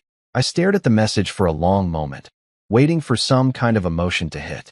Anger, sadness, satisfaction, something. But all I felt was nothing. Not in a numb way, but in a peaceful way. Like that chapter was closed, and I'd already moved on to a better book. I didn't reply, didn't block the number, didn't send some witty comeback, didn't forward it to Linda for commentary. Just set my phone down and went back to the movie I was watching with Harper, who'd come over for what was becoming our Saturday tradition. Because here's what I'd learned. Sometimes the sweetest revenge isn't payback. It's not elaborate schemes or public humiliation or making someone suffer the way they made you suffer. Sometimes the sweetest revenge is just peace. Peace, a good recliner, and maybe someone who laughs at your jokes and doesn't require a lie detector test before going on vacation. And honestly, that was more than enough. My golden child brother deliberately set his barbecue party on the same day as my birthday. As expected, our parents chose to attend his party. Even my wife and daughter. "I understand," I replied. On the birthday, they rushed to check my venue and were left speechless. Because my name's Henry Blake, and I swear I didn't do anything in a past life to deserve this family. I've seen petty, I've seen dramatic, I've even seen my cousin fake an asthma attack to get out of splitting the dinner bill. But what my brother pulled this year, that was a masterclass in passive-aggressive family warfare. The kind of thing that should come with a diploma and a theme song. So here's how it went down. My 39th birthday. Yeah, that emotionally fragile age when you're one candle away from buying a sports car out of spite, was supposed to be a quiet day. Maybe dinner with my wife Nora, a few sarcastic texts from friends, and my teenage daughter Sophie pretending to like the socks I bought myself because no one else would. Instead, I woke up to the sound of my phone buzzing like it owed me money. It was a text from my brother, Kyle, the golden child, the family's human participation trophy. "Yo bro, barbecue at my place next Saturday. Let's make it epic." I blinked. Next Saturday. My birthday. My birthday. I reread it just to make sure I wasn't hallucinating. Nope. There it was, in all its caps-locked glory. A full-blown backyard festival planned for the same day the universe had scheduled my personal celebration of existence. At first, I thought maybe he forgot. You know, the way people forget their passwords or basic empathy. So I called him. "Hey, man," I said, doing my best to sound casual. "You realize next Saturday's my birthday, right?"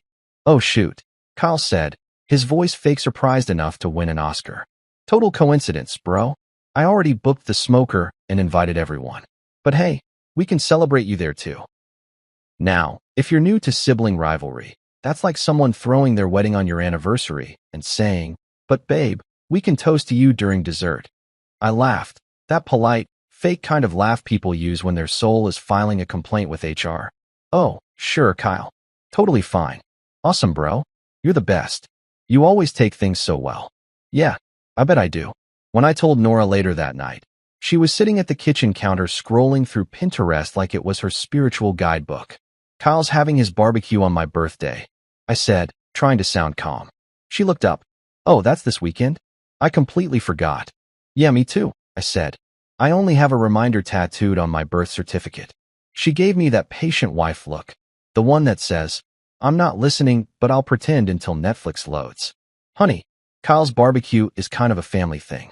Maybe we could celebrate yours next week. Next week, I repeated.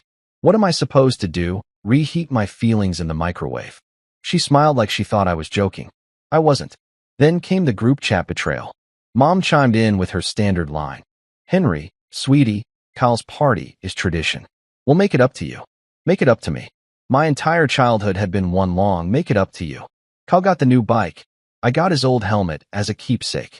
He got braces. I got told to smile less. The man could rob a bank, and my parents would say, he's just expressing his creativity. By Wednesday, it was official. My parents, my wife, and even my teenage daughter had RSVP'd to Kyle's barbecue. I got left with a calendar reminder that said Henry's birthday, optional. When I asked Sophie if she'd at least grab lunch with me, she said, Dad, Uncle Kyle's party is going to have a bounce house in Esmores. You can come too if you want. A bounce house. For grown adults. But yeah, I'm sure that's what makes a man a legend. Thanks, kiddo, I said, pretending my soul wasn't dying inside. By Thursday, I accepted it. My own family had chosen ribs over me. I smiled, nodded, did the whole supportive older brother act. I even told Kyle, hey man, no hard feelings. He replied with a thumbs up emoji. A thumbs up emoji. That's not communication. That's digital middle finger energy. But here's the thing about me. I don't get even. I get creative. And the more I thought about it, the more I realized I wasn't just going to take the hit and move on. Oh no. If my family wanted to attend the Church of Kyle on my holy day of birth, I was going to give them a sermon they'd never forget. The first step was acceptance, at least on the surface. Friday night, we all had dinner at my parents' house. Mom was setting the table, humming Sweet Caroline, like we were in a karaoke bar, and Dad was talking about how excited he was for Kyle's legendary brisket. Yeah, I said. He must have learned everything he knows from watching YouTube videos between selfies. Mom gave me that look, the one that says, don't ruin this, Henry. I poured myself some wine and toasted silently. To being invisible. Kyle walked in 20 minutes late, wearing sunglasses indoors and a shirt that said Grill Daddy. Because of course he did. He kissed Mom on the cheek, high-fived Dad, hugged Nora, and gave me that smirk people reserve for toddlers and losers. Hey, big bro, he said. Ready for the weekend? More than you know, I replied, and I meant it. See, by then, a small ember of revenge had started burning in my chest. I didn't know what form it would take yet, but I could feel it forming, something delicious, dramatic, and just the right amount of petty. Saturday morning, the day before my birthday, I decided to test how deep this favoritism ran. I called Mom and said, hey, I was thinking of maybe having a small get-together tomorrow, just close family. Oh, honey, she said, you know Kyle already planned his event. It'd be awkward to have two things at once. Awkward, I said. Right. Wouldn't want to confuse the guests with too many options. Like love and loyalty. What was that? She asked. Nothing, Mom. Just excited for the party. When I hung up, I caught my reflection in the mirror. The smirk staring back wasn't pretty. It was the smirk of a man plotting something borderline diabolical. Later that day, I ran into my neighbor, Mr. Dalton, retired firefighter, gossip king of the cul-de-sac, and unofficial judge of all backyard affairs. He asked if I was going to Kyle's Big Bash. Wouldn't miss it, I said. But I'm thinking of hosting my own next year. Oh yeah, he said, leaning on his rake. Gonna top your brother's? I smiled. Oh, I'll do more than that. I'll redefine the word barbecue. That night, I sat on my porch with a beer and my old college buddy Marcus on speakerphone. Marcus was one of those friends who could turn a church bake sale into a Las Vegas afterparty. He listened to my rant in silence until I finished. Then he said, so, your brother hijacked your birthday. You know what you gotta do, right? What? Spike his sauce with hot pepper. No, bro, he said. You gotta outshine him. Host your own barbecue next year. Make it legendary. Like the Met Gala, but with more beer and fewer Kardashians. I chuckled. You think? Think, Marcus said. I know, but don't wait till next year. Do it now. Tomorrow. Make it your day. I nearly spit my drink. Tomorrow? You mean while Kyle's party's happening? Exactly. Double booking, double drama. It's poetic justice with a side of ribs. At first, I laughed it off. But the more I thought about it, the more it sounded right. I mean, Kyle started this war. I was just choosing the battlefield. So I made a list. Venue? My backyard was too small, but I knew a guy who owed me a favor at the community park. Food. I'd call in every caterer I'd ever tipped. Entertainment? Marcus had connections. DJs, comedians, maybe even a magician who looked like he owed taxes. Guests? Anyone who'd ever smiled at me twice was getting an invite. By midnight, I had a vision. And maybe a little too much whiskey, but visions need fuel. The next morning, my actual birthday, I woke up to an empty house. Nora was already gone, probably frosting Kyle's cupcakes or adjusting his napkins by mood lighting. Sophie had left a note that said, "Love you, Dad. Can we celebrate next week?" Next week. Again. I sat there for a full minute, staring at that note like it was a breakup letter. Then I smiled. Because if no one wanted to celebrate me, I'd celebrate myself harder than anyone ever had. I grabbed my phone, called Marcus, and said, "Operation Comeback Barbecue is a go." He hooped so loud I think my neighbors called the cops. "Let's go. Bro, this is about to be biblical." And that's how it started. The greatest, pettiest, most beautifully chaotic idea I'd ever had. While my family geared up for Kyle's annual ego parade, I was about to plan the kind of birthday that would make history. As I sat back with my coffee, I pictured it. The laughter, the lights, the look on their faces when they realized they'd chosen the wrong Blake to worship. For the first time all week, I didn't feel forgotten. I felt powerful. I felt dangerous. And maybe, just maybe, I felt a little hungry.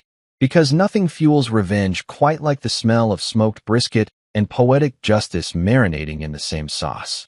If there's one thing I've learned from 39 years of being the other Blake, it's that my brother Kyle could set the house on fire, and Mom would ask if he needed more matches.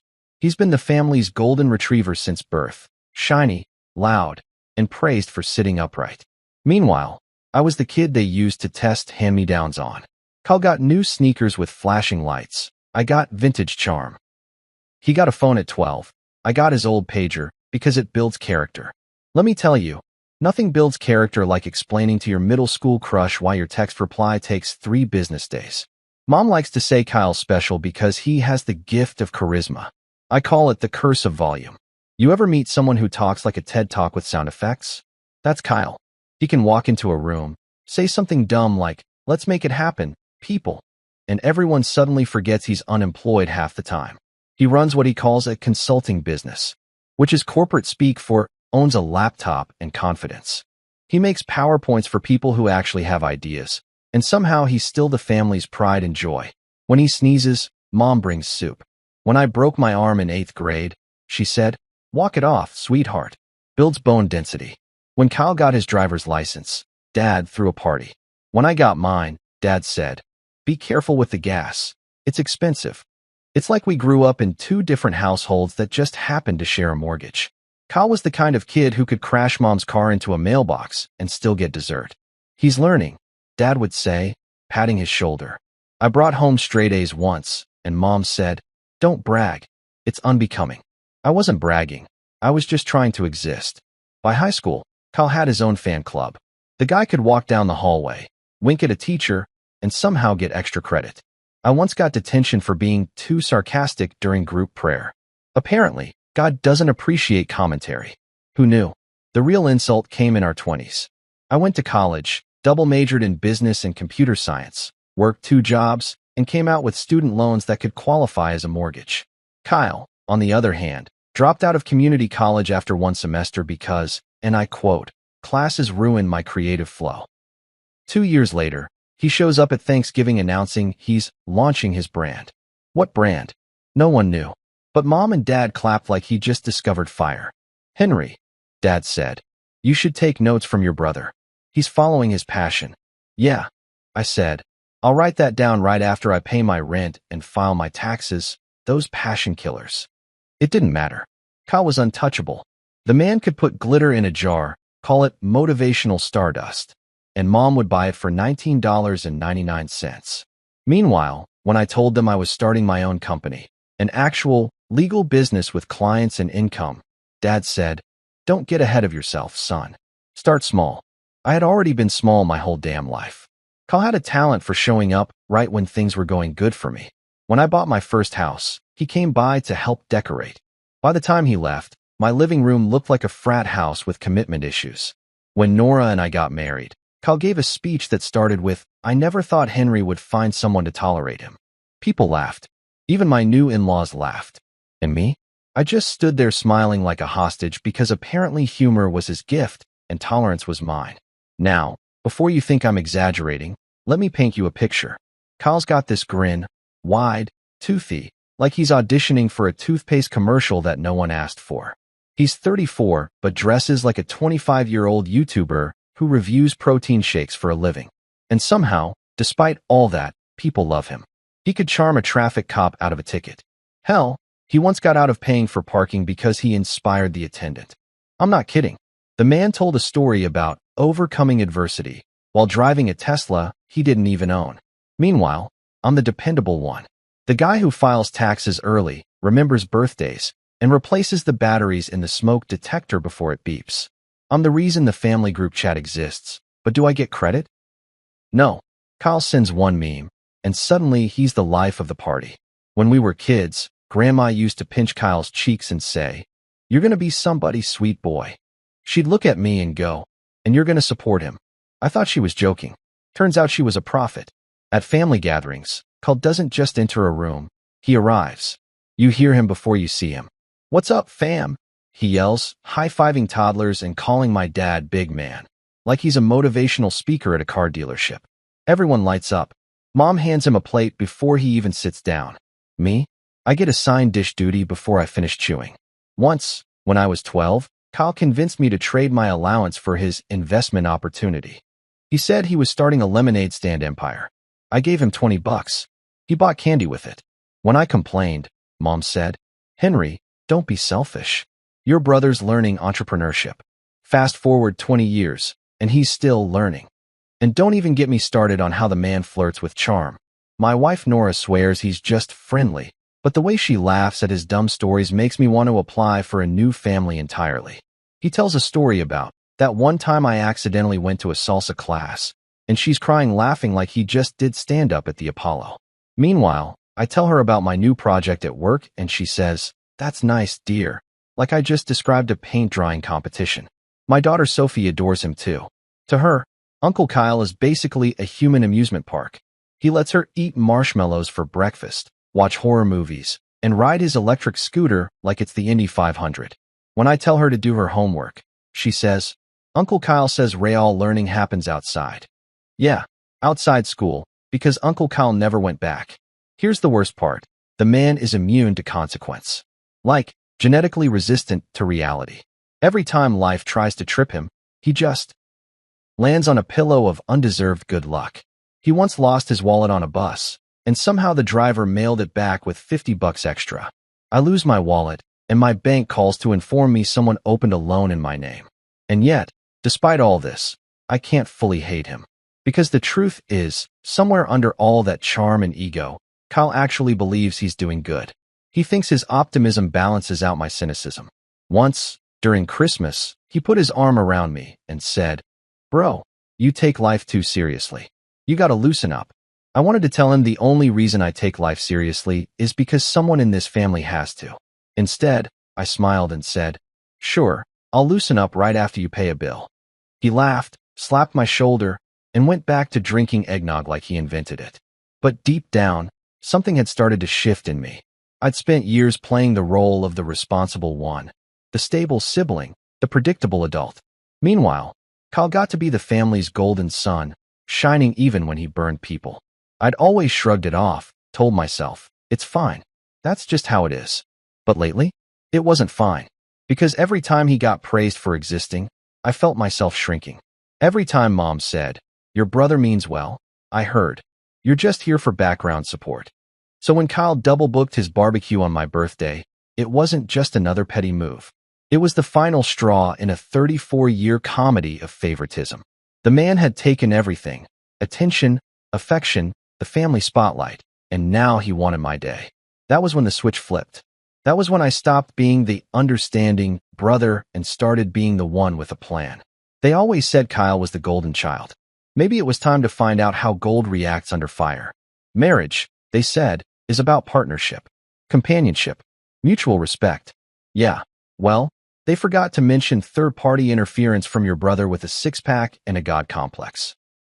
That's the part they leave off the Hallmark cards. My wife, Nora, is, how do I say this gently, a walking contradiction. She's both sweet and subtly savage. You know those people who can insult you so kindly that you thank them afterward? That's her. And to be fair, she's a good woman. Beautiful, smart, grounded, until Kyle walks into the room. Then suddenly, she's a contestant on America's Got Compliments. He cracks a joke, something recycled from 2003, like, remember when Henry tried to fix the grill and almost burned down the deck? And she laughs so hard I swear she forgets who actually pays the mortgage. The worst part? I've heard those jokes my whole life. I know every punchline before it leaves his smug mouth, but she acts like it's primetime comedy. One night, I tested it. Kyle called during dinner. She put him on speaker. He goes, "Hey sis-in-law, what's cooking?" And Nora, without missing a beat, goes, "Not Henry's cooking, that's for sure." I looked at her like she'd just thrown a dart through my dignity. She winked and said, "Oh, relax, it's a joke." Sure, a joke that keeps coming back like bad credit. And then there's my daughter, Sophie, 14, going on TikTok famous. That kid loves her Uncle Kyle more than she loves Wi-Fi. He lets her get away with everything. Candy for breakfast? Sure. Stay up past midnight? Absolutely. Watch an R-rated movie as life education? Of course.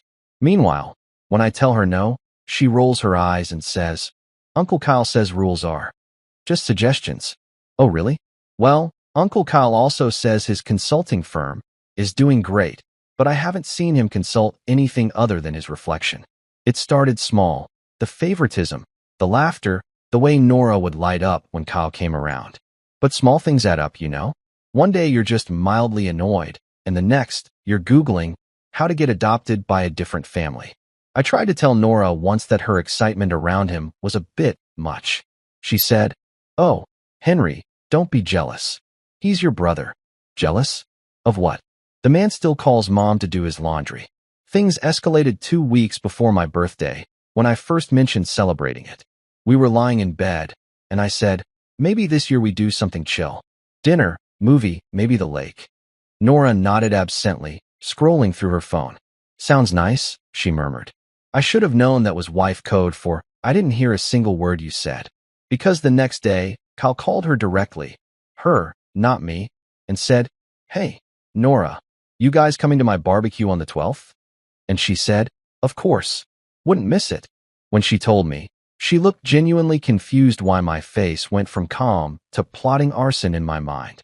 "Henry," she said, "Kyle already invited everyone.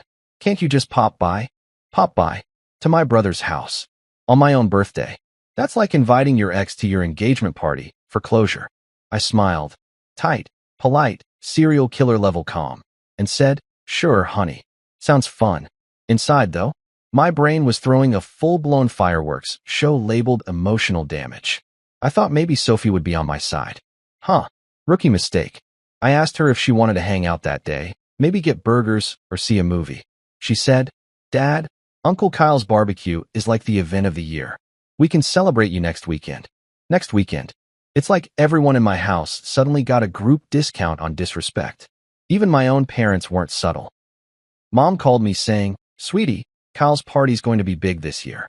Why don't you come too? We'll make sure to sing you a little happy birthday while we're there." A little happy birthday. Like a discount version from the clearance bin. That night, while Nora was painting her nails and humming like she lived in a detergent commercial, I asked her, "You really don't see how weird this is?" She glanced up. "What's weird? That everyone's going to Kyle's party instead of celebrating my birthday?" She shrugged. "Henry, don't make this a competition." Who said it's a competition? You're acting like it. Oh, the irony. The same people who create the competition are always the first to accuse you of keeping score. I tried to let it go, tried to be the mature husband. But then came the dinner that nearly broke me. The Friday before my birthday, Kyle invited us to a small pre-barbecue taste test. Basically, a chance for him to show off his smoker and make everyone tell him he's a culinary genius. I didn't want to go, but Nora said, "It'll be fun. Family bonding." That phrase should be banned by law. So there we were, sitting in Kyle's backyard, him wearing an apron that said King of the Grill, Master of the Universe.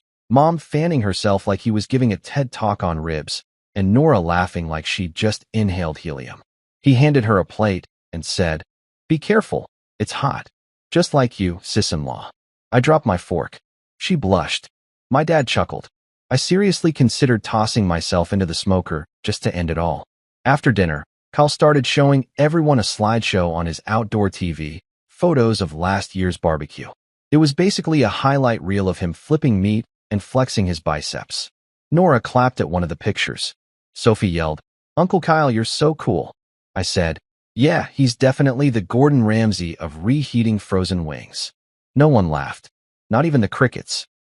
When we got home, I told Nora, "You know, it's wild how your husband disappears the second Kyle starts talking." She sighed. "Oh, come on, Henry. Don't be insecure." "Insecure? Lady, I'm not insecure. I'm insulted. There's a difference." The next morning, I overheard her on the phone with her sister. She said, "I just wish Henry were more like Kyle sometimes, so laid back, you know?" I stood in the hallway, holding my coffee, questioning every life choice that brought me here. When she hung up, I walked in and said, "Just curious, am I competing for your attention or a reality show slot?" She looked startled. "Were you eavesdropping?" "No," I said. "I just have excellent hearing for betrayal." Things stayed tense after that. She tried to make peace by cooking my favorite dinner that night, meatloaf, but it came out dry. Symbolic, really. Our whole marriage was starting to feel like overcooked meatloaf. Technically intact, emotionally crumbly. Later, as we sat on the couch, she said, "You know, you could make an effort to get along better with Kyle." I laughed. "Nora, I invented effort. I've been getting along with him since before you knew how to spell compromise." She rolled her eyes. "He's your brother." "Exactly. That's the problem. Why do you always make it a rivalry?" "Because everyone else made it worship." That shut her up for a minute. She went back to scrolling Instagram, probably liking one of Kyle's posts captioned, "Rise and Grind." I tried to cool off, went for a drive, even blasted old rock songs like a man reclaiming his youth. But the whole time, that phrase popped by echoed in my head, like my existence was a side quest in my own story. By the time I got home, I had a decision. If my birthday was going to be overshadowed by Kyle's barbecue, then fine. Let them have it. I'd play the nice guy. But deep down, I was done being the background character in the Church of Kyle. That night, Nora asked if I was okay. I smiled. "Yeah, I'm fine." She kissed my cheek and said, "You're such a good sport." And in that moment, I realized something terrifying. I wasn't being a good sport. I was being benched in my own life. So while she drifted off to sleep, I lay there staring at the ceiling fan, listening to it spin like the wheel of fate, and whispered to myself, "All right, Henry. They want Kyle's party to be the main event. Let's give them a reason to remember it." I didn't know it yet, but that was the exact second karma clocked in for overtime. Revenge doesn't always arrive like a lightning bolt.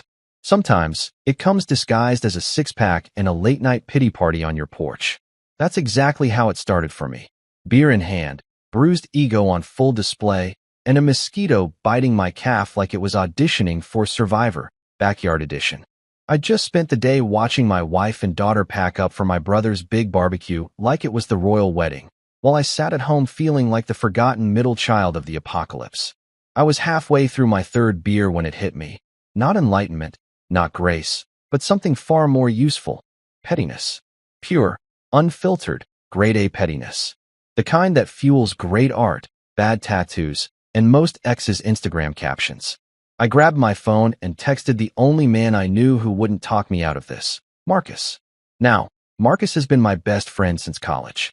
He's the kind of guy who owns 3 Blazers, no job titles, and somehow plans events for celebrities who can't spell budget. He once turned a divorce party into a charity gala and made the ex-husband donate just to save face. The man was a legend in chaos management. "Yo," I texted. "You ever plan something petty?" "Define petty," he replied. "Like, ruin my brother's day petty." 10 seconds later, my phone rang. "Bro," Marcus said, his voice buzzing with excitement. "You're finally speaking my love language." I explained the situation. How Kyle had scheduled his annual ego convention on my birthday, how the entire family had RSVP'd to his temple of self-praise, and how I was tired of being the unpaid understudy in the musical called The Golden Child and Friends. Marcus listened silently. Then he said, We're not throwing a party. We're throwing an experience. That's when I knew things were about to get biblical. We met the next morning at a diner, because all dangerous ideas begin over bacon and bad coffee. Marcus showed up in sunglasses like we were about to rob the place. He slid into the booth and said, "Okay, hit me with your vision." "My vision," I said, "is everyone realizing I'm the fun Blake. I don't just want to match his barbecue. I want to make his look like a sad potluck hosted by regret." Marcus smirked. "We can work with that. Venue. I don't know. My backyard." He nearly spit out his coffee. "No, man. We're going bigger. If you're going to dethrone the golden child, you can't do it on a patio with a leaky hose. You need spectacle. I'm thinking Lakeside Park. Music, lighting, food trucks, a drone show spelling your name in the sky." I blinked. "Hey, what? Come on, bro. You're not just Henry Blake, overlooked sibling. You're Henry Blake, main event. This isn't revenge, it's rebranding." I laughed. "Marcus, I just want ribs and a point to prove, not a Coachella set list." He waved me off. "You think small, you get small results. Trust me, when people see what we're planning, they'll never think of Kyle's barbecue the same way again." By the time our waitress dropped the check, we drafted something that looked less like a birthday party and more like the opening ceremony of the Olympics. A live band, open bar, inflatable games, a comedian, and maybe a dunk tank with Kyle's face printed on it. "Too much?" I asked. "Never," Marcus said. "We'll call it Project Reclaim the Flame." I grinned. "I like it. It sounds dramatic and slightly illegal." We spent the next few days executing the plan like undercover agents in flip-flops. Marcus had a cousin who ran a catering company, a friend who managed sound for local concerts, and a contact who rented food trucks. Within 48 hours, I had a lineup of vendors texting me things like, "Hey man, how many pounds of pulled pork we talking?" I didn't know what half of it cost, and I didn't care. This wasn't about money anymore. This was about poetic justice, served medium rare. Marcus handled logistics like he'd been waiting his whole life for this moment. "I already booked the venue," he said one night. "Lakeside Park. Scenic, spacious, perfect for fireworks." "Fireworks?" "Yeah, I figured we could do a finale that spells out something classy like Happy Birthday, Henry. Or, who's the golden child now?" I almost choked on my beer. "That's too much." He grinned. "I'll take that as a maybe." Meanwhile, I started assembling my guest list. Coworkers who owed me favors, neighbors who complained about Kyle's loud music, college friends who still owed me beer money. They all got an invite. I even added my boss, partly for the social clout and partly because he once said, "You're too quiet, Henry." Oh, I'd show him quiet. For days, I couldn't stop smiling. It felt like teenage rebellion reborn in middle age. Nora, of course, had no idea. Every night she'd come home from work and talk about Kyle's amazing barbecue setup. "He's even getting live music this year," she said one evening. "Wow," I said, trying not to smirk. "How original." She shot me a look. "You sound bitter." "Oh no, honey. I'm marinating." Marcus and I worked like maniacs. He handled the entertainment, while I handled the guest hype. We made a flyer that said, "Henry's Birthday Bash, real food, real fun, real family." Marcus said it was too subtle. He wanted to add a tagline. "Come see what family looks like when everyone's actually invited." "Marcus," I said, "I still need to attend Thanksgiving." He shrugged. "Suit yourself. I'll keep the fireworks idea on standby." The closer we got to the big day, the more I started to feel like some kind of outlaw hero. Every time Kyle posted a teaser on Instagram, "Big barbecue vibes loading fire," I'd smirk and think, "You have no idea, buddy." There was one close call, though. Nora nearly discovered my plan. She walked into my office while I was on a call with Marcus discussing vendor deposits. I fumbled like a guilty politician. "Hey, just, talking to Marcus about, lawn care." She raised an eyebrow. "You hate lawn care, right? That's why I'm outsourcing it." She shrugged and walked out, but I could tell she was suspicious. I had to play it cool for the rest of the week, pretending to care about Kyle's big day while secretly orchestrating his social demolition. By Friday, everything was locked in. Marcus even pulled some miracle and got a local comedian named Rico Vale to perform. The guy was known for roasting audience members, literally roasting. "It's perfect," Marcus said. "We'll end the night with the roast of the golden child." I laughed so hard I nearly cried. "You're insane." "I prefer visionary," he said. That night, I sat on my porch again. Same spot, different energy. I looked at the sky, thinking about the irony of it all. My brother's entire life had been one long barbecue, sizzling with attention and smoke. But this time, I was taking the grill. I thought about my dad's proud smile whenever Kyle opened his mouth, about Mom's blind praise, about Nora's laughter at his dumb jokes. I'd been the quiet one, the responsible one, the one who didn't rock the boat. But boats don't float forever when you're the only one rowing. Marcus texted me, "You ready for war?" I replied, I was born ready, but I had to wait for catering. The next morning, we met at the park to finalize the setup. It was still early, fog rolling off the lake, and the event crew was already unloading tables, speakers, and tents. Marcus wore a headset and carried a clipboard like he was auditioning for The Bachelor, Event Edition. "Bro," he said, pointing at the setup, "this is not a barbecue. This is a legacy."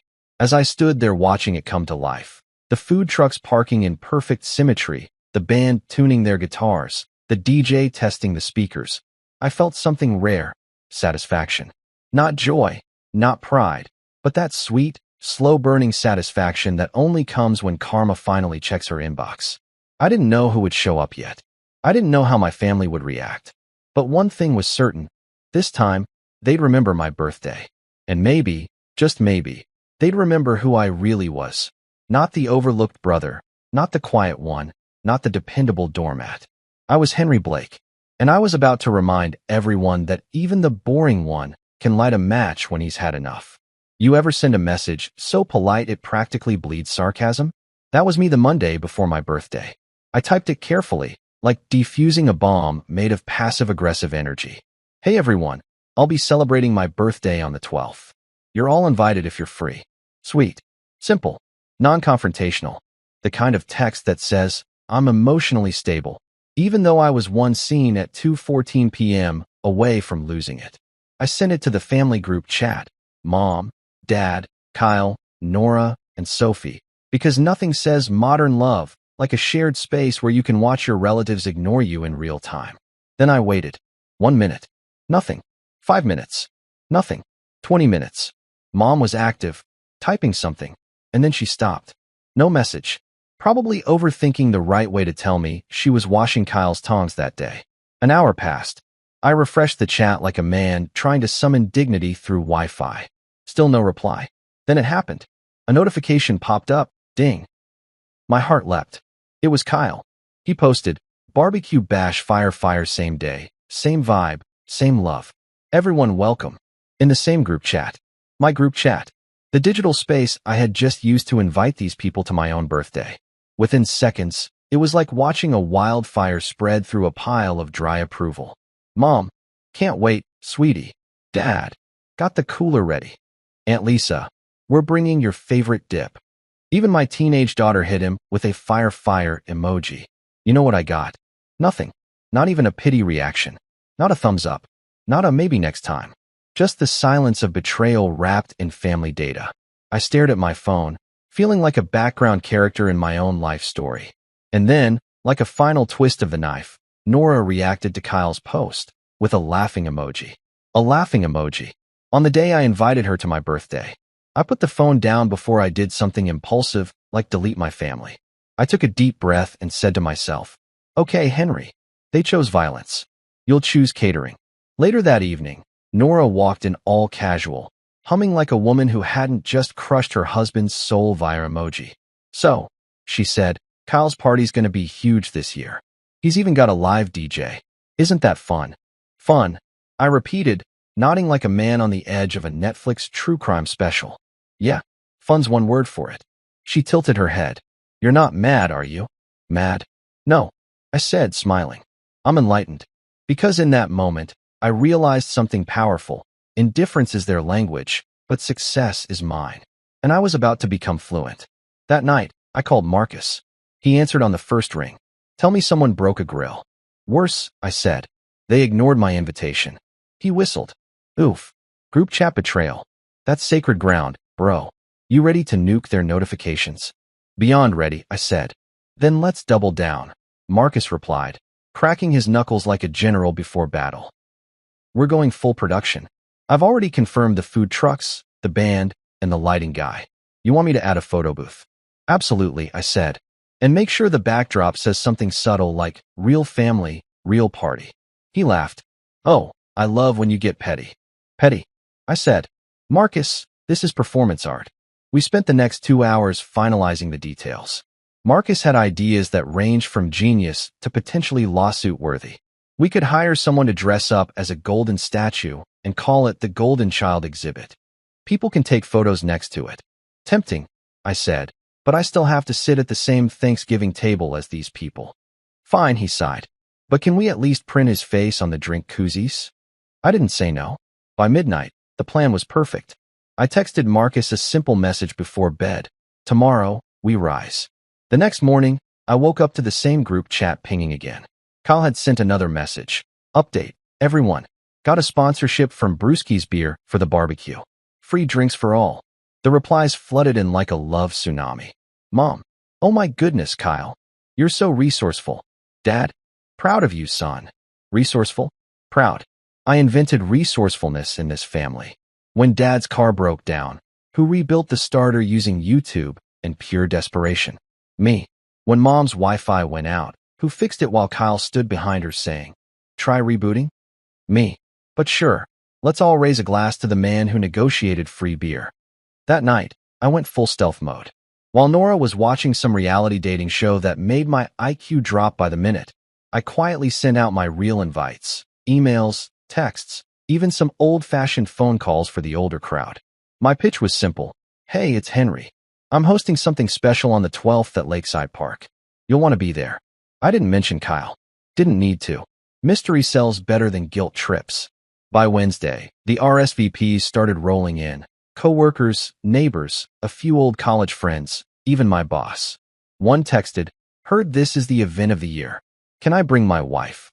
I replied, bring your accountant too. I might need him by Monday. Meanwhile, my family continued fawning over Kyle like he was the human embodiment of success. My mom even sent a reminder in the chat. Everyone remembers sunscreen for Saturday. Kyle's parties always get so much sun. I couldn't resist. I replied, noted. No one reacted. At this point, it wasn't even anger. It was scientific curiosity. How far could their ignorance go before it looped back around to comedy? On Friday night, Nora noticed me unusually calm. She said, you seem relaxed. I am, I said. I finally understand everything. She smiled, relieved. Good. I'm glad you're not still hung up on that party thing. I poured myself a whiskey, smiled, and said, oh, I'm definitely not hung up. Because why should I be? They'd already RSVP'd to humiliation, they just didn't know it yet. Later that night, Sophie came into my office wearing a Kyle's barbecue t-shirt. Yes, my brother made merch. She twirled and said, isn't it cool? Uncle Kyle gave me this early. I smiled and said, it's perfect, sweetheart. Wear it while you can. Why? Because after Saturday, they might be collector's items. She laughed, thinking I was joking. Kids always underestimate how funny revenge can be. Before bed, I checked the guest list one last time. It was bigger than I expected. Marcus had over-delivered. There were food trucks for tacos, barbecue, desserts, and even a mobile barista. A live band, a comedian, and a local news guy who owed Marcus a favor were confirmed to show up for community coverage. When I saw the draft of the press release Marcus sent, I nearly spit out my drink. Local entrepreneur Henry Blake celebrates birthday with record-breaking community event at Lakeside Park. Entrepreneur. That word alone would make Dad's blood pressure spike. He'd spent decades pretending Kyle's consulting business was the next Apple, while I quietly built a company that actually paid taxes. The poetic justice was so perfect, I could almost taste it. I slept like a baby that night, the kind of deep, peaceful sleep that only comes when you know karma's about to start working overtime on your behalf. The next morning, the family group chat lit up again. Mom, so excited for today. Kyle says it's going to be his best one yet. Dad, can't wait to see everyone. Even Nora texted, heading out now? Don't wait up. I typed back, wouldn't dream of it. Then I turned my phone over, looked at the mirror, and said out loud, all right, Henry, let's give them a day they'll never forget. When I left the house that morning, the sky was clear, the air smelled like victory, and I swear the birds outside were chirping. Let's get petty. The morning of my birthday started exactly how you'd imagine a betrayal-themed holiday should. Silent house, cold coffee, and a note on the counter that read, "We'll swing by after Kyle's party. Love you. Love me." Like that sticky kind of love you say to your Amazon driver when they drop your package on time. I stared at that note for a full 30 seconds before laughing. One of those deep, unsettling laughs that probably made the toaster nervous. Because here's the thing, I wasn't sad anymore. I was ready. The kind of calm that happens before a tornado touches down. I poured myself another coffee, put on my best nonchalant billionaire outfit, dark jeans, crisp shirt, sunglasses, and whispered to the mirror, "Let's get theatrical." By noon, Marcus pulled into my driveway with a grin so big it could have powered a small town. He stepped out wearing a headset and holding a clipboard, looking like an underpaid movie director. "Birthday boy," he yelled. "You ready for war?" "War," I said, locking my door behind me. No. Wars are messy. This is performance justice. "Whatever you call it," he said. "Just know it's beautiful. The setup's insane." We drove out to Lakeside Park, and when I saw it, I almost teared up. Almost. Because real men don't cry. They just sniff dramatically and blame it on pollen. The entire area had been transformed into something out of a high-budget summer festival. Food trucks lined the edge of the lake, each one smelling better than the last. Tacos, barbecue, burgers, even a dessert truck shaped like a donut. A live band was setting up under a white canopy, tuning guitars while the drummer tested beats that made my soul vibrate. Marcus had banners strung between the trees. "Happy birthday, Henry. Good vibes, great food, real family." Real family. That tagline alone could have sent my brother into cardiac arrest. I turned to Marcus. "You did this in 3 days?" He smirked. Never underestimate what caffeine, debt, and revenge can accomplish. People started showing up earlier than I expected. Coworkers, neighbors, even my boss, who walked in wearing aviators like he'd just stepped off a yacht. "Heard this is the event of the year," he said, handing me a gift bag. "Oh, just a little get-together," I replied, smiling like a man who definitely spent 5 figures proving a point. By 2 o'clock, the park looked like a movie set. Kids ran around playing cornhole. The smell of ribs filled the air, and the band's lead singer crooned classic rock songs that made everyone feel like they still had hairlines. People laughed, clinked drinks, and danced under the open sky. For once, I wasn't the quiet guy in the corner. I was the main character. Marcus strutted up to me with 2 beers. "You see this, my man? This is legacy-level stuff. You're not just throwing a party. You're rewriting family history." I raised my bottle. To rewriting. We toasted, and I swear the beer tasted like victory and smoked brisket. Around 3 p.m., the comedian arrived, a guy named Rico Vale, with energy levels that made Red Bull look lazy. He shook my hand. "Heard your family ditched you for your brother's barbecue?" "Yup." "Perfect," he said. "Tragedy makes great material." Marcus whispered, "He's gonna roast everyone. Even you." "Good," I said. "Let the healing begin." The guests kept pouring in. Old college friends, clients, a few people I didn't even remember inviting, but who claimed they heard about it from someone who heard about it. Apparently, Marcus had turned my birthday into the social event of the summer. Even the mayor's assistant showed up. The mayor's assistant. Meanwhile, my brother was probably still flipping burgers and talking about his consulting empire. At around 3:30, Marcus got a text and started laughing so hard he nearly spilled his drink. "Bro, guess where the family is right now?" I raised an eyebrow. "Kyle's barbecue." "Yup. And guess what? Someone just posted an Instagram story from there. Half the crowd already dipped. People are leaving mid-rib, man. Mid-rib." I grinned. "The Great Migration has begun." He slapped my shoulder. "Operation Reclaim the Flame is officially underway." By 4 o'clock, I couldn't stop smiling. I was shaking hands, hugging guests, getting compliments like, "Dude, this is better than any wedding I've been to." And "You outdid yourself, Henry." Someone even said, "This must have taken months to plan." I looked them dead in the eye and said, "Nah, just years of emotional neglect." Even the band was feeling the vibe. Between sets, they played a remix of "We Are the Champions," and I swear I saw an old coworker tear up. Kids were jumping in the inflatable bounce castle Marcus rented. Adults were dancing by the lake, and one food truck owner came over to me and said, "This crowd's a gold mine." Who's the genius behind this? I pointed at Marcus. That guy. Marcus waved dramatically.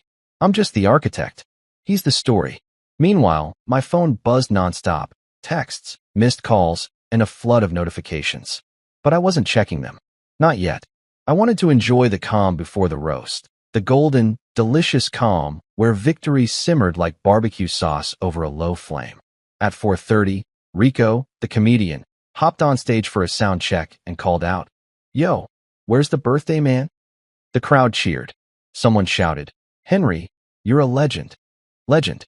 A word no one in my family had ever associated with me unless I was telling them where the TV remote was.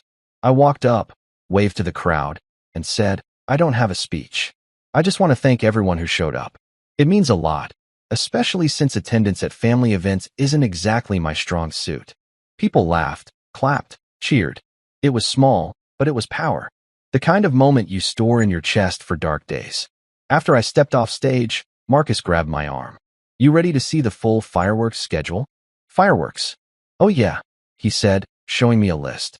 "We got a 7 p.m. drone show over the lake. And maybe a small surprise message in the sky." "What kind of message?" He winked. "You'll see." I should have been nervous. I should have been thinking, is this too much? Will my family hate me forever? But no, I felt amazing. For once, I wasn't the punchline. I was the one holding the mic. By 5 p.m., the crowd had doubled again. The smell of roasted corn mixed with laughter, live music, and clinking glasses. I even spotted a few mutual friends who had defected from Kyle's event. They came up sheepishly and said things like, "We heard this one was, more fun." "Glad you made it," I said, shaking their hands like a benevolent dictator. "Grab a drink. Redemption's on tap." Marcus leaned over and whispered, "I give it an hour before the family shows up." He was right, because at 5:47 on the dot, I got a text from Mom. "Honey, are you still having that little thing at the park? We might stop by for a bit after Kyle's barbecue." I showed Marcus. He laughed so hard he had to walk away. I typed back, "Sure, Mom, if you can find parking." And then I waited. Because every good roast needs an audience, and mine was on its way. As the sun started dipping low over the water, the energy built. The band played their best set yet. People danced barefoot on the grass, and the first few fireworks cracked open the sky in gold and blue. Kids gasped, couples clinked glasses, and I stood there at the center of it all, grinning like a man who'd finally cracked the cheat code to life. The phone in my pocket buzzed again, another message. This one from Dad. "Impressive turnout, son. Didn't realize it was this big." I smirked. "Of course you didn't." It was poetic, like watching the scales balance themselves. For years, Kyle had been the headline act. But tonight, for the first time in forever, I wasn't standing in his shadow. He was about to walk into mine. And as the clock ticked closer to 6, I could feel it. The air tightening, the crowd buzzing, the stage lights warming. The night was ready. The players were in place. Kyle's party was ending. Mine was just beginning. Now, while my event was out there rewriting family history, I like to imagine what was happening across town at Casa de Kyle, also known as the Shrine of Self-Importance. I didn't go, obviously, but thanks to the miracle of social media and a few undercover operatives, aka mutual friends who can't resist good drama, I got a front row seat to the downfall of the Golden Child's grand performance. See, Kyle's barbecue started off the same way it always did. Loud music, inflated ego, and food that looked better on Instagram than it tasted in real life. He'd rented one of those massive tents, strung with cheap fairy lights that made it look like an Amazon wedding, and had a Bluetooth speaker blaring a playlist titled Kyle's Greatest Hits.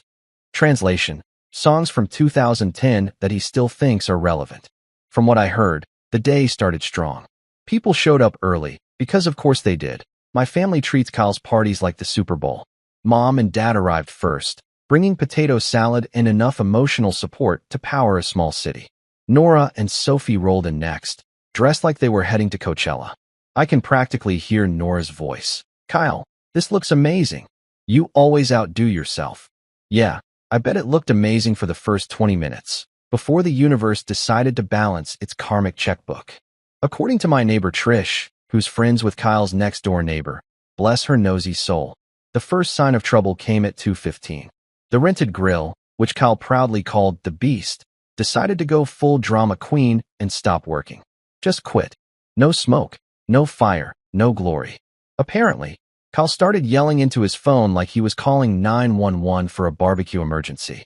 Meanwhile, the crowd stood around awkwardly, sipping lukewarm beer. Someone apparently asked, "Where's the food?" And Kyle, ever the smooth talker, said, "We're doing a delayed rollout." Keeps the excitement up. Yeah, nothing says excitement like hunger and regret. Still, he powered through. He turned the music up, started doing his usual rounds, handshakes, fake laughs, the classic "so glad you could make it" lines he learned from Dad. My daughter Sophie later told me he was really in his element. Of course he was. The man thrives on attention like a houseplant on sunlight. But here's where it gets good. Around 3 p.m. Just as he's bragging about his secret family recipe for ribs, which is really just store-bought sauce and ego, guests started getting texts. Notifications popping up like popcorn kernels. Messages that read, "Hey, you at Henry's thing? This place is insane." People began looking at their phones, whispering. Kyle probably noticed, but kept pretending everything was fine. The man could be drowning in quicksand and still be like, "Nah, just vibing." Mom, bless her heart, asked someone what they were smiling at. The woman showed her a video. One of my friends had posted a clip of my party's live band playing by the lake, fireworks reflecting on the water. You could hear people cheering, clinking glasses, living their best lives. Mom apparently frowned and said, "Oh, that's lovely. Whose party is that?" "Henry's," the woman replied. I like to imagine the silence that followed, the collective moment when realization spread like gossip at a church potluck. Word traveled fast. Someone else checked Instagram and found a clip of me making a toast. Caption, "This guy knows how to throw down." Another showed the food trucks lined up under lights.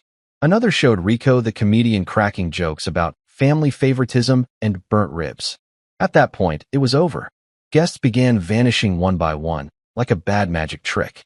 Cars quietly rolled out of Kyle's driveway, tires crunching on gravel like the sound of loyalty leaving. People mumbled excuses, "Gotta check something downtown. Forgot my sunglasses. Need to, walk my cat." Anything to escape the sinking ship. Mom noticed first. "Where's everyone going?" she asked. Dad shrugged, too busy chewing on something that may or may not have been cooked. By 4 p.m., half the crowd was gone. Kyle kept insisting it was fine, that people were just making supply runs. But then someone's kid blurted out, "They're going to Uncle Henry's party. It's all over TikTok." You could probably hear his ego crack from space. Meanwhile, back at my event, I was giving out free sliders like Oprah. You get a burger. You get a taco. You get emotional closure. I didn't know the exact play-by-play, but I could feel it in the air. That shift, that sweet, invisible current of karma. Around 4:30, Marcus jogged over, laughing so hard he was gasping for air. "Bro, update from the front lines." Someone live-streamed Kyle's face when he saw people leaving. I swear he looked like he just found out Wi-Fi was canceled. "Poor guy," I said, sipping my drink. "He must be really disappointed." Marcus grinned. "You don't sound sorry." "I'm not," I said. "I'm hydrated and vindicated." Apparently, the disaster kept snowballing. The free beer sponsorship Kyle bragged about? They ran out by 5 p.m. His Bluetooth speaker died mid-song. The rented chairs started collapsing. And his neighbor, tired of the noise, called the cops to complain about a man yelling motivational quotes into a spatula. At some point, Nora texted me. "Just 3 words. Your party trending." I replied with one. Naturally. Sophie sent a video too. A shaky clip of my drone display spelling "Happy Birthday Henry" across the lake in glowing lights. The caption read, "This is insane." I didn't even have to say anything. She was speechless. And that was better than any apology. Back at Kyle's house, things apparently went full sitcom meltdown. Mom started guilt-tripping him. "Maybe you should have checked with your brother about the date, sweetheart." Dad was like, "You know, Henry always was more organized." Nora tried to play peacemaker, saying, "I'm sure Henry didn't mean to outshine anyone." Outshine. That word probably stung worse than anything I could have said. Around 5:45, Kyle reportedly stood on a chair and gave a speech to the dozen or so loyal attendees still hanging on. "This isn't about competition," he said. "Henry and I are just different." Translation: I'm losing control of the narrative. I like to think at that exact moment, another text came through. Maybe from Mom, maybe from a random guest, showing fireworks launching over the lake. Because at that very second, my party was exploding in golden brilliance. People cheering, laughing, raising glasses. Kyle's guests. They were standing in a backyard lit by flickering tiki torches, listening to him defend his life choices. By 6, even Mom caved. She apparently turned to Dad and said, "Maybe we should stop by Henry's for a bit. It is his birthday." Dad nodded, half defeated, half curious. "Yeah, might as well." Nora didn't argue. Sophie practically dragged them to the car. And Kyle? Well, he had no choice but to follow.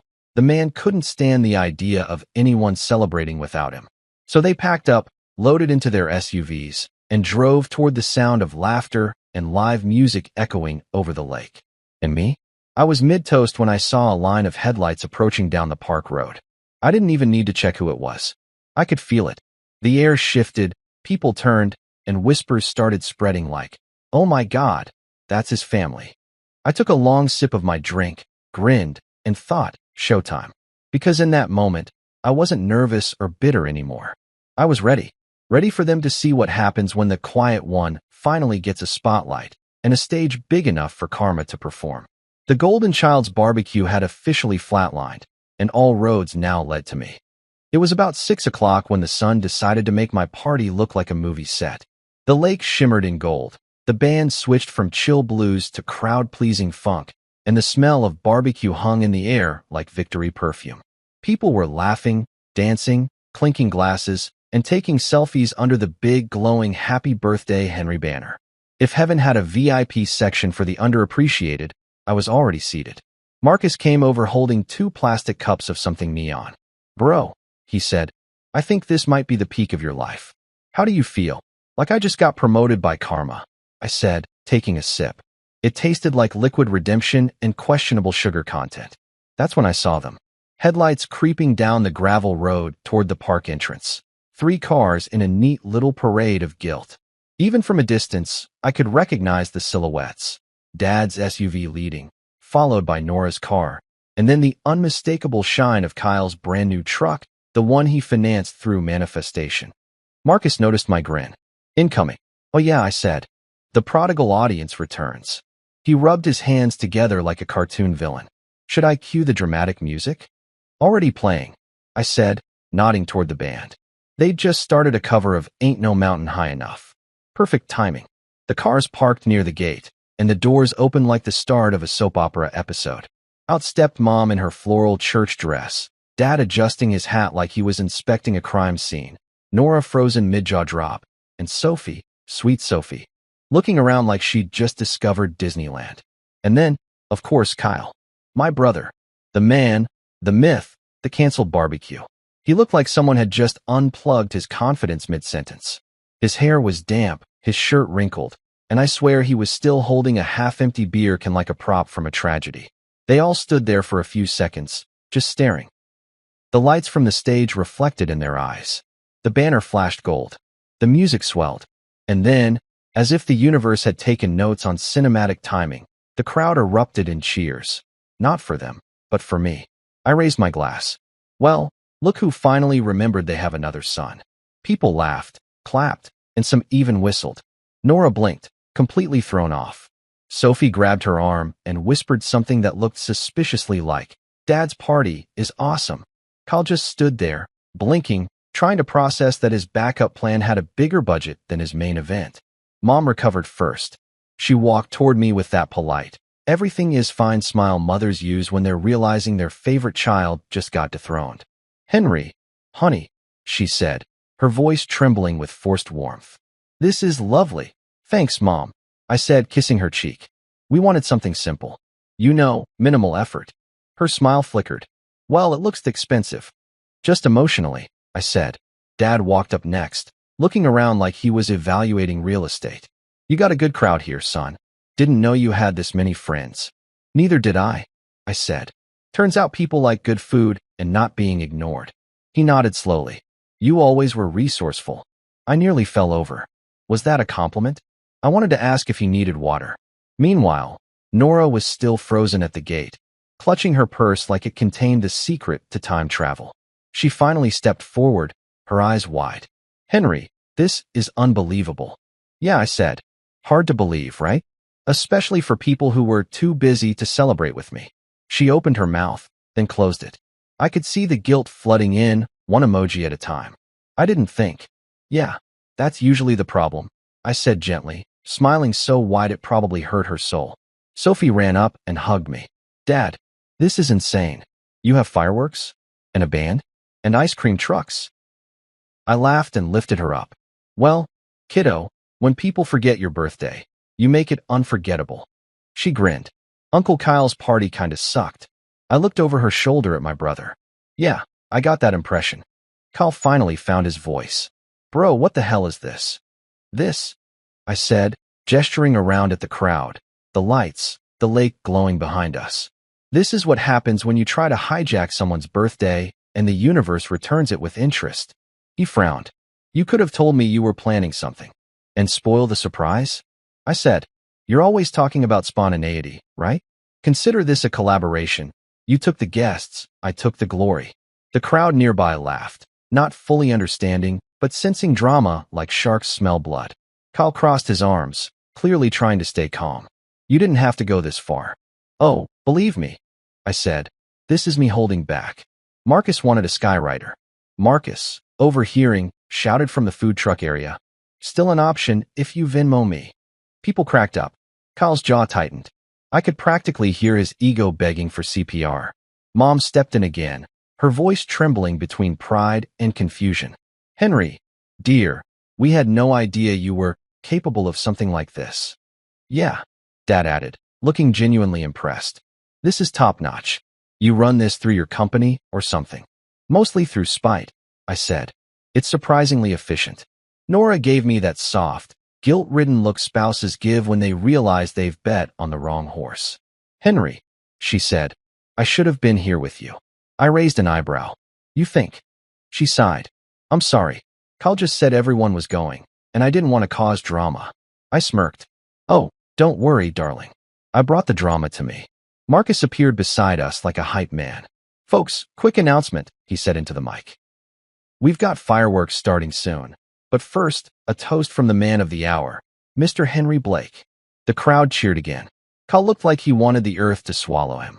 I stepped onto the small stage, holding my glass, the lights gleaming off the lake behind me. Thanks, everyone, I said. It's good to see familiar faces and a few unexpected ones. Some of you might have had other plans today, but I'm glad you realized the better party had better lighting. Laughter rippled through the crowd. Mom covered her face, half embarrassed, half amused. This birthday wasn't supposed to be a competition, I continued. But you know how life works. Sometimes the grill gods demand balance. Even the band laughed. I looked over at Kyle. To family, I said, raising my glass. And to the lesson that no matter how shiny the golden child gets, the flame always finds its way back to the other brother. The crowd erupted. People clinked glasses, whistled, cheered. Marcus fist pumped like he'd just won a sports bet. Kyle managed a tight smile, the kind that says, I'm dying inside but trying to look photogenic. After the toast, the band kicked up again. Nora joined me near the bar, still in shock. I had no idea you could pull something like this off, she said. I shrugged. You'd be surprised what you can accomplish when you're completely ignored. She touched my arm. I owe you an apology. I smiled. You do, but it can wait until after the fireworks. Sophie grabbed my hand. Dad, come on. They're about to start. We walked down to the lake's edge, the entire crowd following.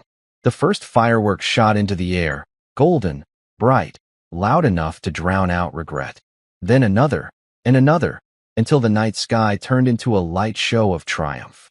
People clapped and cheered, and somewhere behind me, I heard Marcus whisper to the DJ, cue the drones. And then it happened.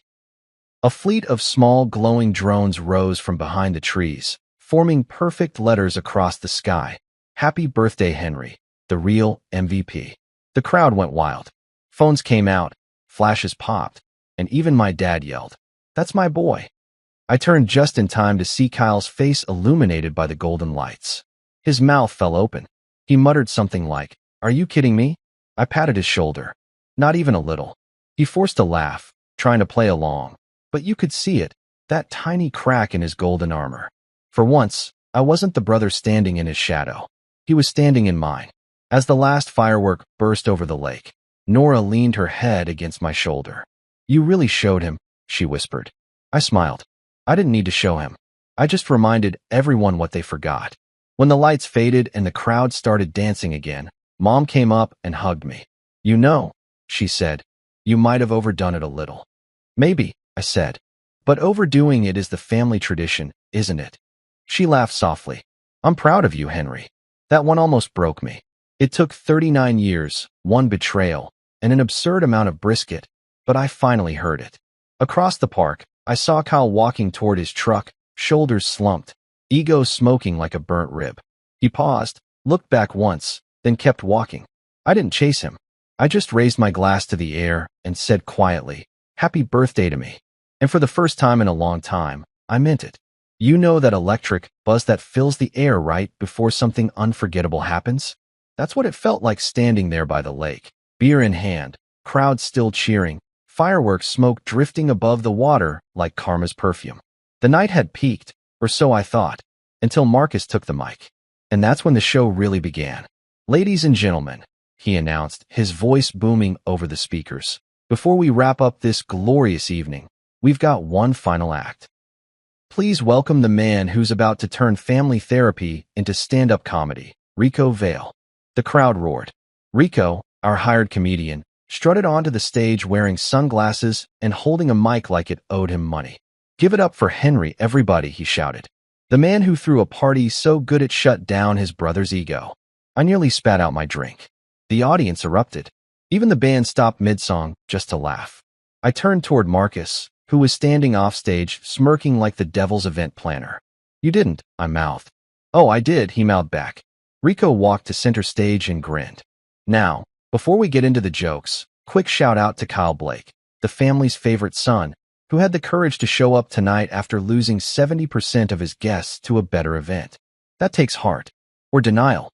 Maybe both. The laughter that followed could have powered a small city. Kyle froze mid-sip. He gave one of those tight, public smiles, like a man who's been personally attacked but can't leave because there's cake. Rico kept going, unstoppable. Let's be honest, folks. Every family's got a golden child. Kyle's that guy who could spill coffee on the Pope and Mom would say, he's just passionate. Meanwhile, Henry could donate a kidney, and she'd go, did you iron your shirt first? Even I lost it. I was doubled over, laughing so hard my ribs hurt. Mom, on the other hand, was gripping her purse like she was about to perform an exorcism. Rico pointed at her. Ma'am, you look like a lovely woman, but blink twice if Kyle's your favorite. The crowd gasped, then laughed. Mom turned beet red but smiled politely. I love both my sons equally, she said through clenched teeth. Rico grinned. Sure you do. And my gym membership loves me back. Even Dad cracked up. Full-on laugh, not the polite chuckle he usually gives. He was practically wiping tears from his face. I couldn't believe it, my dad, laughing at a joke about Kyle. Somewhere, the universe high-fived itself. Rico wasn't done. Let's talk about this barbecue rivalry, huh?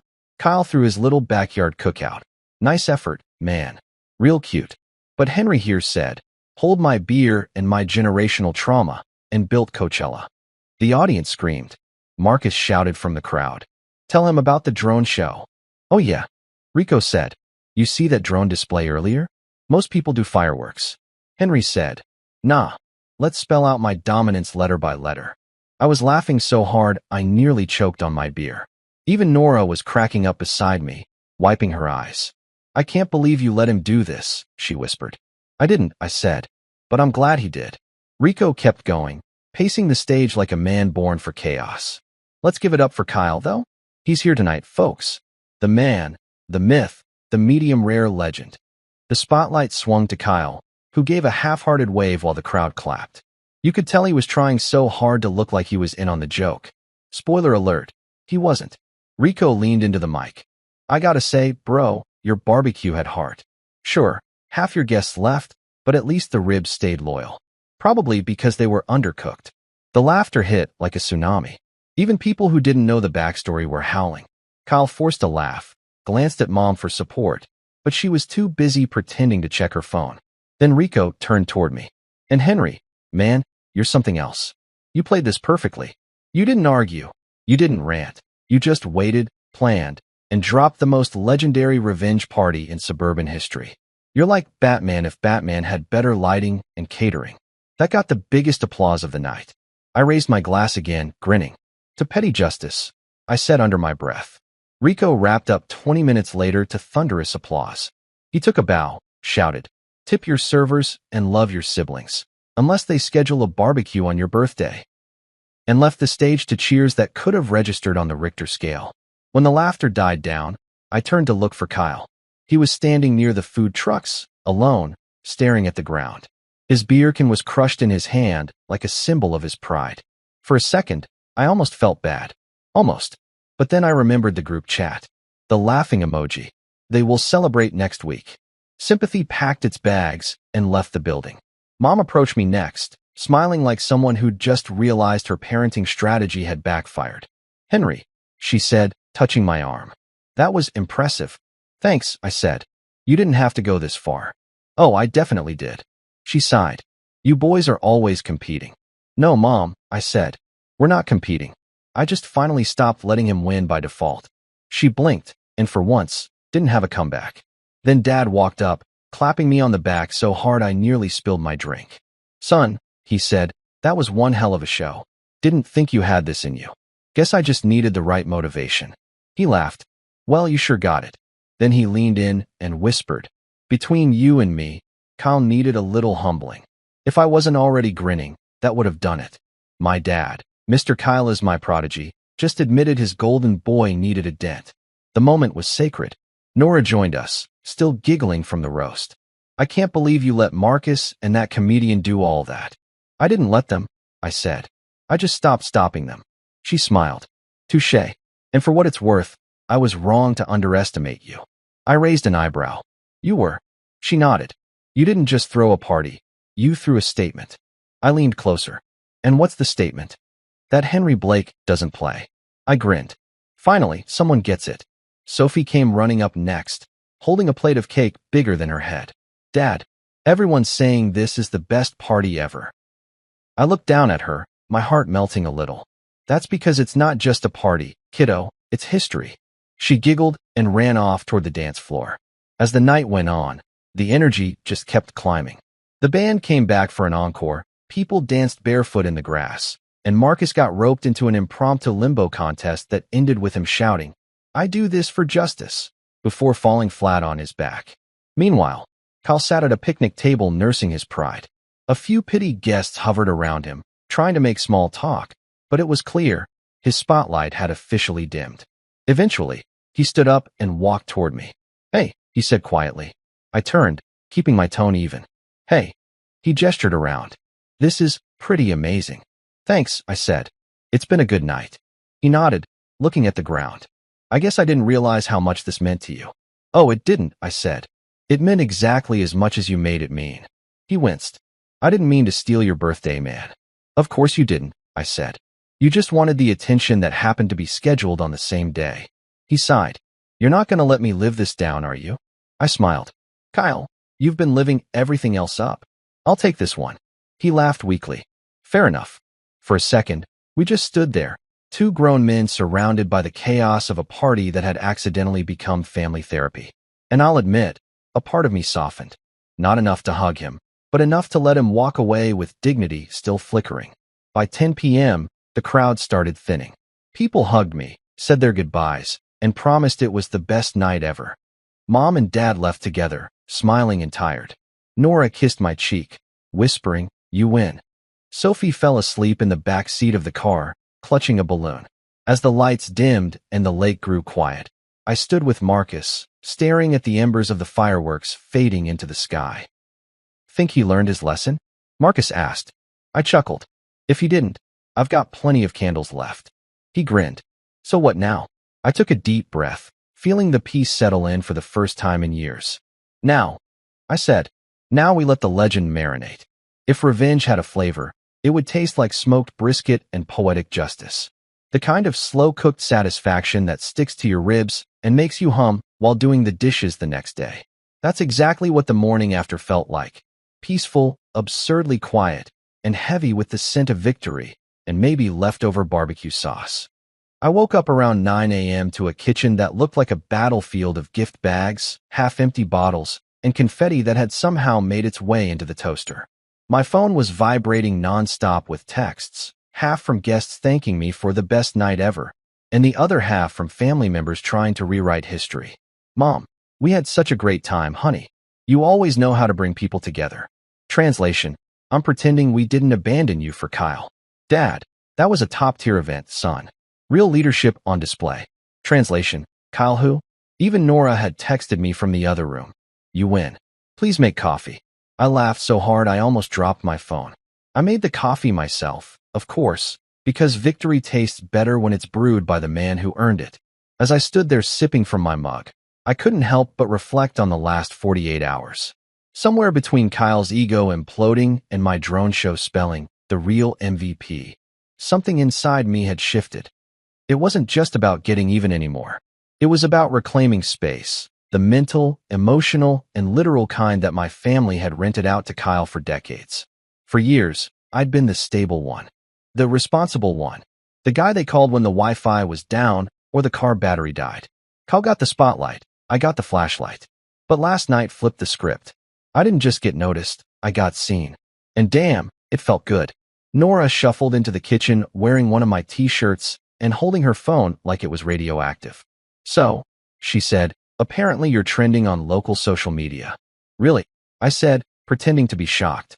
I was just trying to host a chill evening of emotional reclamation.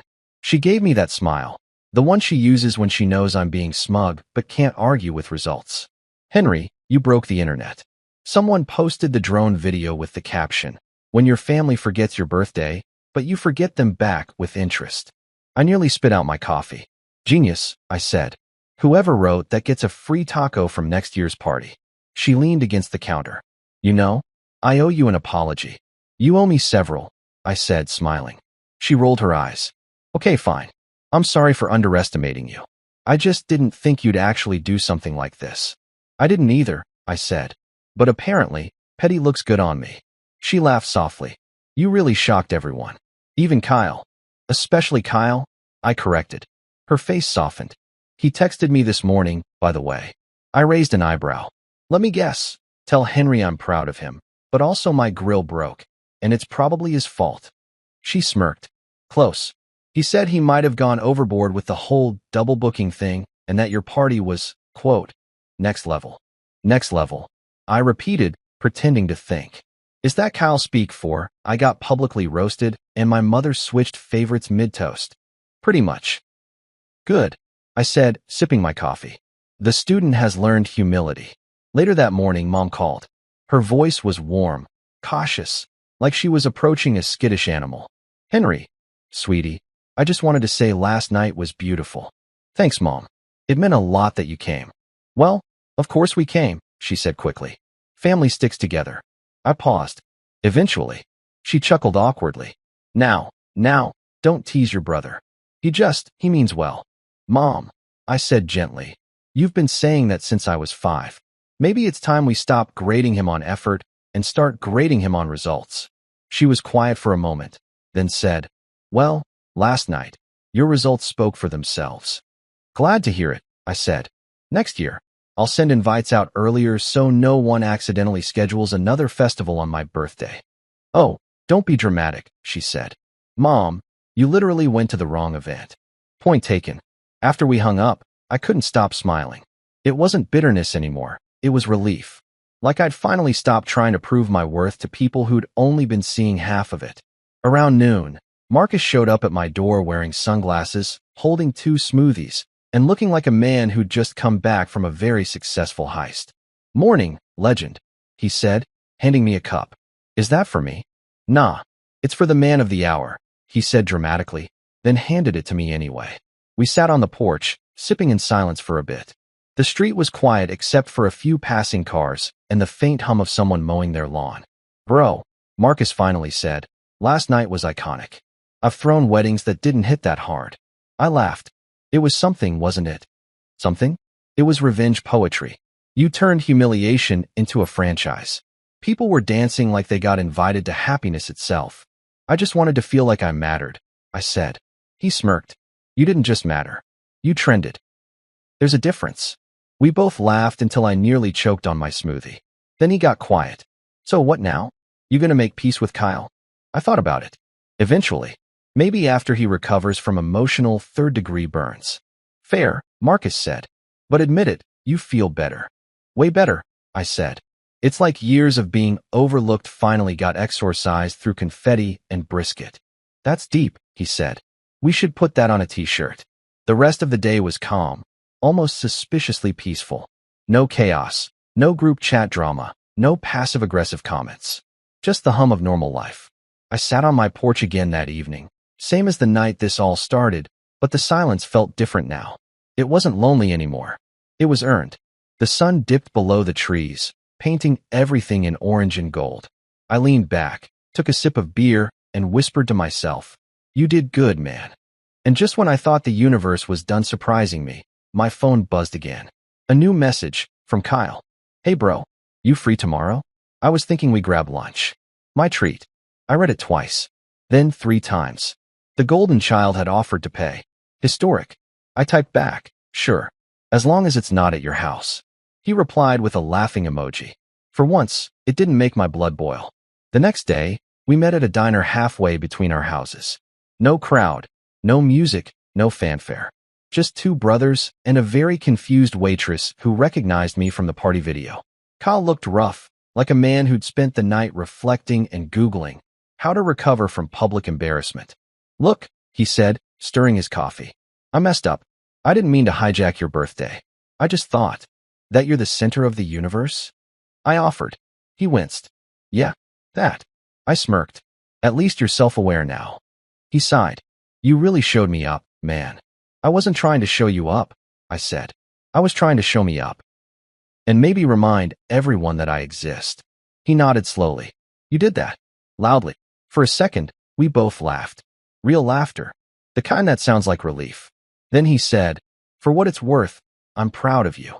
I raised an eyebrow. "You're proud of me?" "Yeah," he said. "You've always had it together, man. I just never wanted to admit it." That one hit harder than I expected. I didn't need an apology. I just needed acknowledgement. And finally, I had it. We paid the bill. Kyle actually did, shocking everyone including the waitress. And when we stepped outside, he said, "Next year, we'll do your party at my place. You plan it. I'll grill." "Deal," I said, shaking his hand. As I drove home, I couldn't help but smile. Not because I'd won, but because I'd finally stopped losing pieces of myself trying to keep the peace. That night, I sat on the same porch where it all began. Same chair, same kind of beer, different man. The air was still, the sky clear, and the faint smell of barbecue lingered in the distance like a reminder. For the first time in a long time, I didn't feel like the forgotten brother, or the overlooked son, or the husband people took for granted. I felt balanced, seen, whole. I raised my bottle to the stars and said quietly, "Here's to second servings." Because revenge, when done right, doesn't leave a bad aftertaste. It just leaves you full.